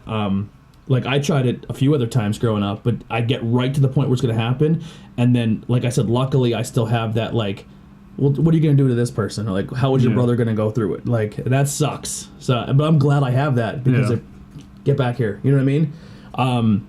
but yeah, like talking about it to me and making yourself vulnerable and kind of like willing to have that conversation, it's easy to just shelter up and be like, I'm just gonna go do it, and then whatever happens happens. Right. But like if I'm willing to talk about it or get emotional or help somebody, I think that's a huge way to not do it. To me anyway. Yeah. Everyone's different, but like even like if you want to talk about it, like I have another friend, I'm not gonna put them out, but they go through it as well, and I'm one of the only people he talks to about it, and he's like, hey man, how you, like, just like we don't go into it like, hey, I'm going through this, but he'll say like, how you been, bud? And I'm like, that's a cue. It's like, yeah, it's like, how you, like, I'm good, how are you? And we don't talk, like, we had the conversation, but like a simple how are you doing is kind of like, I'm just checking on you, right? Like just making sure you're good, and it means the world, like. And if you ever need that outlet, I'm here for you, man. Like, 100%. Like, and people don't realize how big that is we get entangled in it's not this or whatever, but I come across a lot of people like, oh, we should hang out sometime. I want to hear from those people for like 8 months. Yeah. And you know why I'm guarded and I don't talk to these people? I'm like, oh, what have you been up to? I'm like, oh, I forgot you have a cell phone, and text message takes like 3 seconds when you're taking a shit. Like, I'm with how busy I suck at messaging. Well, yeah, no, it's just, but people don't realize it's like when someone does kill themselves or shoot up a school or do this, and then the first thing they say is, I never thought that person would be like that. I'm like, well, when's the last time you checked on that person? Yeah. Maybe if like people would stop playing Candy Crush and take the time to send like a 2.5 text message while they're taking a dump on the friends they haven't heard from a while, then people wouldn't resort to suicide. And then when people get upset or they get angry when someone takes their life, there's just some battles you just can't win. Yeah. I hate when people say, oh, they killed themselves, they're so selfish. Like, I'm lucky enough that I have that mentality where I think about somebody else, but not everyone has that. No. And they're not being selfish. Like, you're literally just like, you can have, like Chester. There's a picture I put when I was, I was kind of coming out of, because it's like a phase. You go through, like, you just wake up one day and you're like, I feel like I just want to call off work because I just want to sit and just self-loathe for a day. Yeah, I've done that plenty of times. You know what I mean? And it affects your job, it affects your money, but you're like, like, I just want to sit. And sometimes that self-loathing day, or you just want to sit in your house and cry for the day, and then you get done crying, you're like, I feel awesome. And like, all right, reset, I hit my button, I'm good, let's start my day. Oh yeah, there'd be times I'd start a job and like, you have probation in a week, and I'd wake up on a Monday and my depression would just rear everything. I'd put on like Bring Me the Horizon, all the saddest shit songs. Yeah. All the songs that like Adam's song from Blink-182. You know what my song is? What's that? Bohemian Rhapsody. No. Really? Only because he goes, now when he says, Mom, I killed a man, put a gun against his head, pull the trigger, now he's dead, to me, I'm talking about myself. Oh, okay. And then he goes, and then the next lyric is like, the next chorus is, too late, my time has come. You know what I mean? Like, send shivers down my spine. My body's aching all the time. Goodbye, everybody. I got to go. Yeah. Like, so, like, for me, that song is the beginning. I killed myself. Yeah. The second part is I'm now watching everyone go through what I'm going through. And the third part where everyone's like, you're rocking out. Like, I'm in hell now. Oh, yeah. Like, because spiritually, if you kill yourself, you go straight to hell. Yeah. So that, like, to me, that song is like, okay. And then I get it out of my system. I listen to my sad songs. Like, sad songs for me are reminders, but they kind of uplift me, which is weird. It's like a reverse effect. Mine's Adam's song when he goes, tell Mom it's not her fault. Yeah. And then that, like, you pack all my things up and give it to all my friends. Yeah. So, I mean, you'll never step foot in my room again. Right. Like, the whole, And so I have that. There are days I'm better handling it now with circumstances keeping me, my number one hobby is being a father. Yeah. It's just, I tell people all the time, they're like, what's it like being a parent? I said, love until, my first daughter was a C-section, and then I brought my second daughter in the world. Well, I just held a foot, but I felt like I was there. So I helped. I did. He's like, grab a foot. I'm like, oh, okay, what's going to happen here? If I didn't hold this foot, I didn't hold this foot, shit would have went sour. Seeing that and being a father is my all-time hobby, because I know how bad this world is and how bad it can get. And if anything, I might not have all the money and I don't have a decorative career in the Marine Corps and all that, but goddamn, I can help my kids when they're struggling mentally. I'm like, Dad, I lost a friend. Well, guess what? Your dad did too. Mm-hmm. Or, what happened? If there's anything I can pass on is some kind of strength to my kids that, I had to develop on my own. And even if you do have those conversations, what I've learned too is, like, you can give those conversations, and sometimes unless you're ready, they can't, like, they fall on deaf ears, which sucks a lot too. Like, it's like that's why like I listen to a lot of podcasts, or I do this podcast, like hearing other people's stories or letting other people speak. I know it helps me. Like I don't know if it'll have the same effect for you, but like I had people who I sat down and sat in this chair and talked to us, and they'll message me a couple weeks later and like, yo, I feel like a brand new, like I got it off my chest. Right. You know what I mean? Like, and that's how I feel too. Like, you know, like obviously there's going to be repercussions of our conversations tonight. Like people are going to listen to this if they do, because a lot of like obviously this podcast isn't for everybody. They're gonna see Gabby and be like, "Yo, your boyfriend's a sleazeball, man." I told her, I'm like, "Listen, I'm not. I mean, maybe my number's not as high as you, but we've walked that path together." But yeah, like a lot of people are gonna like look at this thing and be like, "Oh, I didn't know you felt that way," or like, "I didn't know you had this thing you have," and I won't may not have the conversation, so I apologize with some people, but it's just, I don't know. It's liberating. It feels good. Yeah, and that's the main thing. And people listen to these, and like how you said, you listen to the one with Meg and you message her. Like, you're not the only one who does that. Like, and not maybe I only have like 50 people, or like last one with Finn, 400 people listen to that. That's awesome to me. Like 400 people listened to that message and got something from it. Yeah. And if that one story can sit there, or like someone can listen to our story today that struggles with it too, and they're like, hey, I'm not alone. Message me. Like, I don't know if you want that open. That's well. First of all, Meg, apologize. I didn't mean to come off creepy, because I'm like, how am I going to send this message with like random? I heard this. Yeah. Thank you for your story. No, it is. It's super. It is. Like, but I find a lot of people, and I welcome it, because like I said, I won't know your situation because I'm not you. Everyone has pain, feels pain differently. But goddamn, if I don't have a laundry list that might match up to what a lot of people are missing to. And, you know, one good thing is I have a lot of people come up to me and they're like, oh, I'm having a bad day. I'm like, what's wrong? And I could try to tell them, I'm like, what I can tell you that helped me is this. Now, you're going to take that information and run with it how you're going to. Because you can give all the advice in the world, but it's when you apply it. So I don't mind talking to people that have that. But, you know, that's why I did message her and say, because once again, I kind of feel like in an outcast world, like when I look at certain people, and then when I go into a new job or oh, you're in the Marine Corps, it must be great. I'm like, oh, great. And then I get oh, where's your family from? Or, you know, I get a mom question, or someone makes a mom. How many times I had to bear through a mom joke? Yeah. And then someone be like, yo, his mom's dead, and they're like, oh, well, your dad's and stuff, and I'm like, oh, my dad's dead too. And you know, it's Are you still in contact with your stepdad? No. What had happened there is the day that I left Sarah for that other woman, he never showed up again. Really? He lives in Pine Grove on one side of the town. My daughter and her mother live on the other side. He has not contacted at least Hannah since she was 2, 3. He has completely disowned. Have you ever I say if I'm overstepping anything, I do apologize. But like, have you ever tried reaching out? Like, because you know, for me, I harbored a lot of anger and hate towards people that I should be really, really close to. Yeah. And then when I went through my thing, and I went through, it took me like a year. What'd you say, about a year and a half, 2 years? Like that day where I was gonna end it, I like had a whole year and a half where I just I worked on myself. And then when I came back and I re-established relationships with people, they're better now than they've ever been before. Well, I sent him a message because during that time I was having some work problems, like some injuries that I was on. Yeah. I look back at the message and it's still not read. And that's for 3 years ago. Yeah. Did you ever just knock on the door? No, because my thing is like, you can be pissed at me all you want and not like me, but don't vanish from a kid's life. Yeah. Like, that's one thing. Like, she knew he was grandpa, and there's photos and stuff like that. But if you're going to turn around and just annex a kid because of what I did, then I don't even want to be a part of that, because the kid has no issue. Like, it's not the kid's fault at all. Like, if you're gonna allow that kid to grow up without a grandparent, like you're just, you know what I'm saying? So it's just, to me, I'm like, I don't even want that. I mean, if you're gonna be that kind of person just to shut a kid out because I didn't do something you didn't like, then fine. You know, my mother would have never been happy with it. I don't want you to know my daughter. Yeah. You know, because you could have just stayed, and he's still on Sarah's Facebook, but he has not shown once. He has not taken that 10-minute drive across town. He has not showed up for a birthday, a Christmas, anything for my daughter. And he knows that I have a second daughter. Yeah.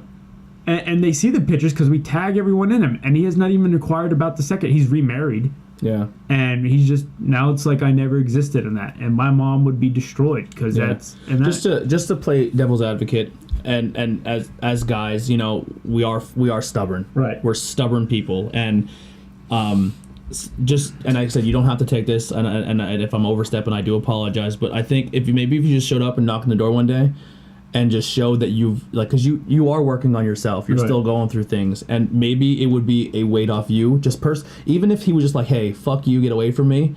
At least you taking that step, that you walked into that situation as I'm here to just like give you a hug and say sorry for whatever I've done or what we've been through, but let's take that next step and try to make it better. There may be a change there. Well, you know? I'll play that devil's advocate card, because when he was during that dating time, he was with a woman named Beth, and I was at a low point. The vehicle I had at the time didn't work, and he had gotten his tax return back, and Beth had messaged me, and she's like, sorry, I tried, I couldn't help you out. And I had gone out, and I came back early, and he was on the phone with him, and I think she was trying to get him, and she's like, I'm not helping that bastard. And, you know, his mom's gone, he was never my son. I had to hear that. Yeah. You know, and to me, both my dads are dead. Yeah. You know, and I'm sorry, I got my own family to work on, and I'm good at burning bridges, and I like to keep them burned. But if I'm going to have another male figure that I'm going to respect, then it's going to be a guy that I respect that's either going to be a friend or something like that. We had his time, you know, like I said, if I'm not your son and you feel like that and you can just wipe that away and then wipe a child away. Then No, did he say that, or his girlfriend said it? He said it, because I heard him on the phone when I came back in, because there was a front door to it that you can't hear open. So I was just standing there, and no, I'm not going to help you. He's not my son. Yeah. And then, you know, so. Yeah, then that's hard. Yeah. But, all right, is anything you want to wrap up with here? It's not any questions or anything, but like, I don't feel like I ever had to ask a question with any of your part of the story. Like, there were pieces that, like, it was so in depth with everything that, to me, like, I'm weird. I look at everything as like a movie. I'm a good storyteller. No. You know, you really are. A lot of what we talked about tonight, like, I actually just kind of opened up to him about recently. Like, I've been having conversations with him, and we actually had one last night kind of about it. Yeah. And then, like, it was, like, I don't know, I'm getting more, like, I'm allowing more people to, I'm opening up more to people. So, like, I kind of prepped him for this interview, but not knowing that it was going this route. Right. Yeah. Yeah. But I mean, like, I see everything as like a script or like a movie kind of thing, and I could picture every little detail. I had someone say to me that I should write a book. I'm like, oh. I think your journal's a great idea. Honestly, I think your journal, I think you writing stuff down in your poetry and your journal for your kid at one point in time is awesome. Right.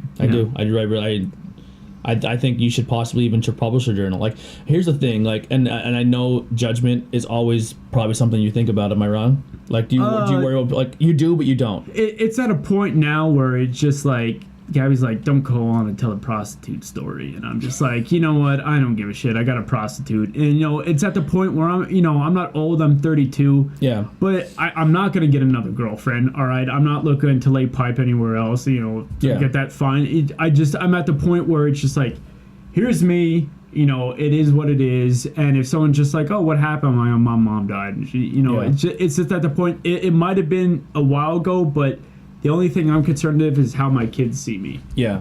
And I kind of made a post about this a while ago, and people thought I spiraled. Like, some of the close people, like, oh, are you okay again? I'm like, no, I posted that because it's me kind of saying I'm over it. You know what I mean? But I made a post like, hey, I may be the villain in your story. I may have hurt you. I may have harmed you.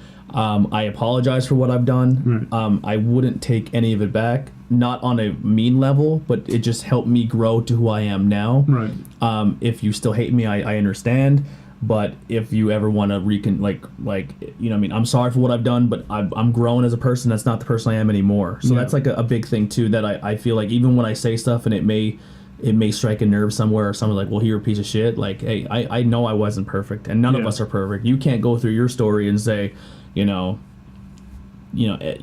were squeaky clean, and if you were, then good for you. Like, that's awesome. You know what I mean? But, like, we all have baggage, and we all go through things, and we all may have not been the greatest person of all, but as long as people are willing to accept us for who we are and know that we're trying to be better, then let's do it. Let's all take that journey together. You know what I mean? Like, and you got to pull yourself out of the past. One day you have to. Yeah. Because you know what? For 15 years, it's nothing what I drilled. I mean, like I said, I could have had a great 15 years and did it, but I would always just dig it up. I mean, you can't expect to have one foot back, you know, in the past and then just try to hobble forward to the future. Yeah. And you know, when my mom's anniversary comes along, it comes along, and then it's shut and closed. Do you do anything for the anniversary, or do you just like? I usually like to go to the ocean because we spread our ashes in the ocean, and I'll toss a flower in the ocean. We couldn't go last year, but Gabby had taken me to the lake because, you know, my spirituality is more nature, you know, inspired. So, like, you know, dumping our ashes in the ocean, mixed with the water, evaporates, goes in the clouds, rains, you know, and rain's symbolic to me. So if you ever see me standing out in the rain or enjoying the rain, it's for a reason, because if it didn't rain that day, I wouldn't have been there to be the one. If it would have rained that day, I would have got a call at work that she had died. Or on your way to the beach. Or the beach. Because it rained that one time on that day, on that morning that I was able to go home, that I was the one to find it. You know, but for a long time, I just couldn't get it. And Gabby, when it would come along, she would just try to give me my space. Yeah. And, you know, and then Tom's thing, when I, you know, she just gave me my space. But now, at some point, I'm not saying you have to let go. And do I have hard times? Yeah. I don't remember what my mom's voice sounds like, and that's probably the hardest thing that I fight right now. I don't. It was in an age where we didn't record anything, and to not remember what your mom sounds like sucks. Yeah. We honestly, one of the first things I've ever posted about when I was starting this podcast, I listened to an app called Story Corpse. Have you heard of it? No.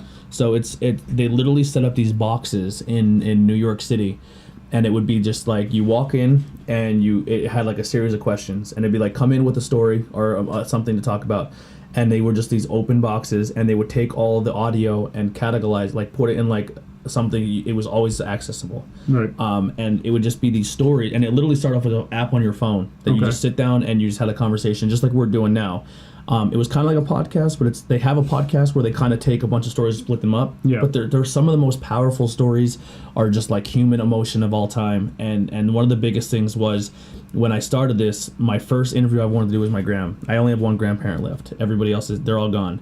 But they say like, when you lose someone, you always have memories, you always have visualizations, but it sounds terrible. And I know some people like, oh, I can still remember it. And if you do, awesome. Yeah. But one of the first memories that leave you is someone's voice. Yeah.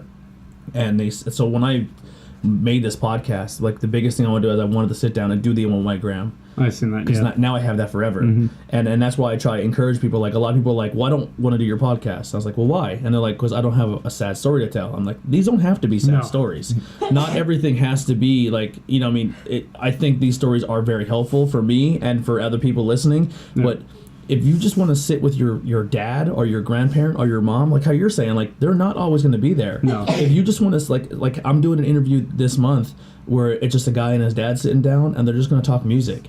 And he's like, dude, that's a cool idea. And I was like, I just wanted to, like, I'm just going even deeper. Like, right. He, like, you're the one, like, that's not always, like, that's not all, that opportunity is not always going to be there. No. And if you grow up and have kids or have, you know, because they come from a big family or someone has a kid, and, you know, 50, 30 years down the road, hopefully, I don't think the internet's going anywhere anytime soon, but you can always go back and listen to that and have that. And I think that's a very special thing to do. And it's kind of like a service I want to provide to people. Yeah. You know what I mean? Like, I think it's important. Well, that's why I was walking out the door today. I'm like, I'm going to be immortal. Yeah. And I'm going to be on the internet forever. And how you say you're doing a journal and you're doing this. Like, this is something, too, when your kids get older. You're like, hey, I was on this podcast. Yeah, and that's why I write the poetry, too. Because, you know, Instagram and stuff like that, it's just, it's parts of me that are going to be there that they know, and not a lot of people know it too. I mean, like, I have some few friends that follow the Instagram in itself, but, you know, it's a part of me that I want to leave behind, that people are just kind of like, wow, he could write well, I think I could write poetry. I don't know really what the standards are of it now. It's more free form. But what is the account? It's Rab Writes. It's RABRITES. Like I said, I went from, when I first started, it was like 25, and I think I have like 235 followers now. It's small, but I like publish one, and they're not all sad and stuff, but a lot of them have to do with depression, suicide, but of my children, my mother and stuff like that. It's not very popular because it's not It's not all love. It's not all like remake yourself or an inspirational quote with The Rock with his shirt off and says something witty about it. You know? I love when they put like a quote and it's something that the celebrity has never said their entire life. It's right, like, and it has them over like a bench press. Yeah, it's like don't sweat the small things because everything is cool, and it's like Paul Walker. But see, that's one of my points there. It's Like- it's the age we live in. It's like when I post a poem like that on Facebook, like there's one on my story now, and no one will like it, and no one likes to read it. But you put like Jim Carrey smiling, and you're like, oh, the saddest clouds bring the happiest tears, and Yeah. like 37 fucking thousand people like Yeah. it. It's just because it's that communication bubble. And you need a celebrity to latch onto. That's Right. why I like it's interviews with everyday people. Like, we're not celebrities. We're not famous. We're not any, like, we're just people who literally punch a 9-to-5 clock. We live everyday normal lives. We probably make around anywhere between $18,000 to $30,000 a year. Like, you know what I mean? Like, we're the average epitome of an everyday, and we all go through stuff. And you don't have to latch onto a Kardashian or. No. I mean, they're all. I mean, those people, celebrities are awesome, and they are. Yeah, they put their work in, and great for them, and I respect them all. But look at your neighbors. You know what I mean? Look at your people around you. Yeah. Because they need help too. Yeah. I just want to. I want to wrap up with one last thing, because we're kind of going on how you said you want to. This is something you're going to be around forever. Right. If it's too emotional, No. If you had a message, for the ones that you lost, Tom and your mom, what would be that message? Like, what would be your what if you can have a conversation with them right now? What would you say? To my mom, I guess I would just say I'm sorry. I just know I haven't been living what you wanted me to, and I'm sorry it ended that way. I hope that you see how beautiful your granddaughters are, and I will try my best to raise them better in all aspects. And stay here with them. And I promise that I won't pull any of that shit again to try to punch out early. And I miss you more than you can imagine. And to Tom, I'm sorry again that I wasn't there. I wish I could have been. And I miss you too. And if you had something, like you just say your kids are eventually going to listen to us one day, what would be your message to them? Like as someone now, like what do you as of right now, what are you striving to become, or what are you trying to get over, your obstacles that you're setting a goal right now? Well, I think mainly I would just tell Hannah and Delaney, just don't be afraid of making mistakes. It's gonna happen. You're gonna mess up. Life is beautiful, but it's also cruel. And but just don't let the mistakes and things happen define you, and don't throw in the towel so early. Your father wasn't a perfect man, and you'll read that in your journals. But I mean, there's not a lot that I can leave you, monetarily and just what I have, but I hope that I can be some pillar of support and strength, and you can always be better. You can always start over. You can't go back and recreate the past, but you can stop any moment, and that's a big thing. You can stop here and now and just set a new path for yourself.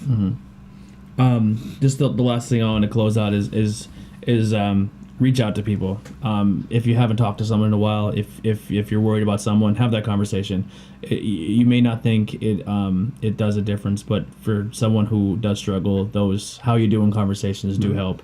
We're gonna put some stuff in the description. If you're struggling with anything, there's numbers, there's people you can contact. There's specialists, there's professionals. And if you ever want to talk or just sit down, or if you're local and you want to go for a drive, give me a call. We'll hang out. We'll talk. We'll I mean, it's a serious thing. Yeah. And even if you are a man, and I mean, I'm not trying to say the women don't go through it too, but I don't know the life of a woman. I've never lived it. But you don't always have to be a tough guy. You don't always have to. It is okay to cry. It is okay to show emotion. It is okay to break yourself down a little bit. And you're not alone. Yeah, and it's not always the friend that's sitting in the corner. I mean, and that's the big thing. Like, it is the charismatic friend. it is the one that, you know, seems like they have it all together. And that's the big thing. It's just because that person has the car, the money, that lifestyle, and you're like, oh, they must be doing good. It can be hell inside. Yeah. You know, and just open up more. Open up. If you're going through depression, if you're going through anxiety, talk to people. It's okay to put it out there. You're not less of a person. No. That's something I struggled with for a long time. Like, oh, people are gonna think I'm this or that, or it's okay. Talk to people. Get it off your chest. It helps. Yeah. It really does. Thank you so much, man. No, thank you. For coming Appreciate in. Another big thing for me too. I may be the only one on the planet, but a lot of people are like, oh, Tony's kind of weird. He hugs a lot. I'm a hugger because that embrace does feel good. And it is like just for a second to be like, hey, someone cares about you. That contact is really important. I know we talked a lot here, but thank you guys so much for tuning in. We'll see you guys soon. We're gonna check out. This is Interviews with Everyday People. Thank you guys.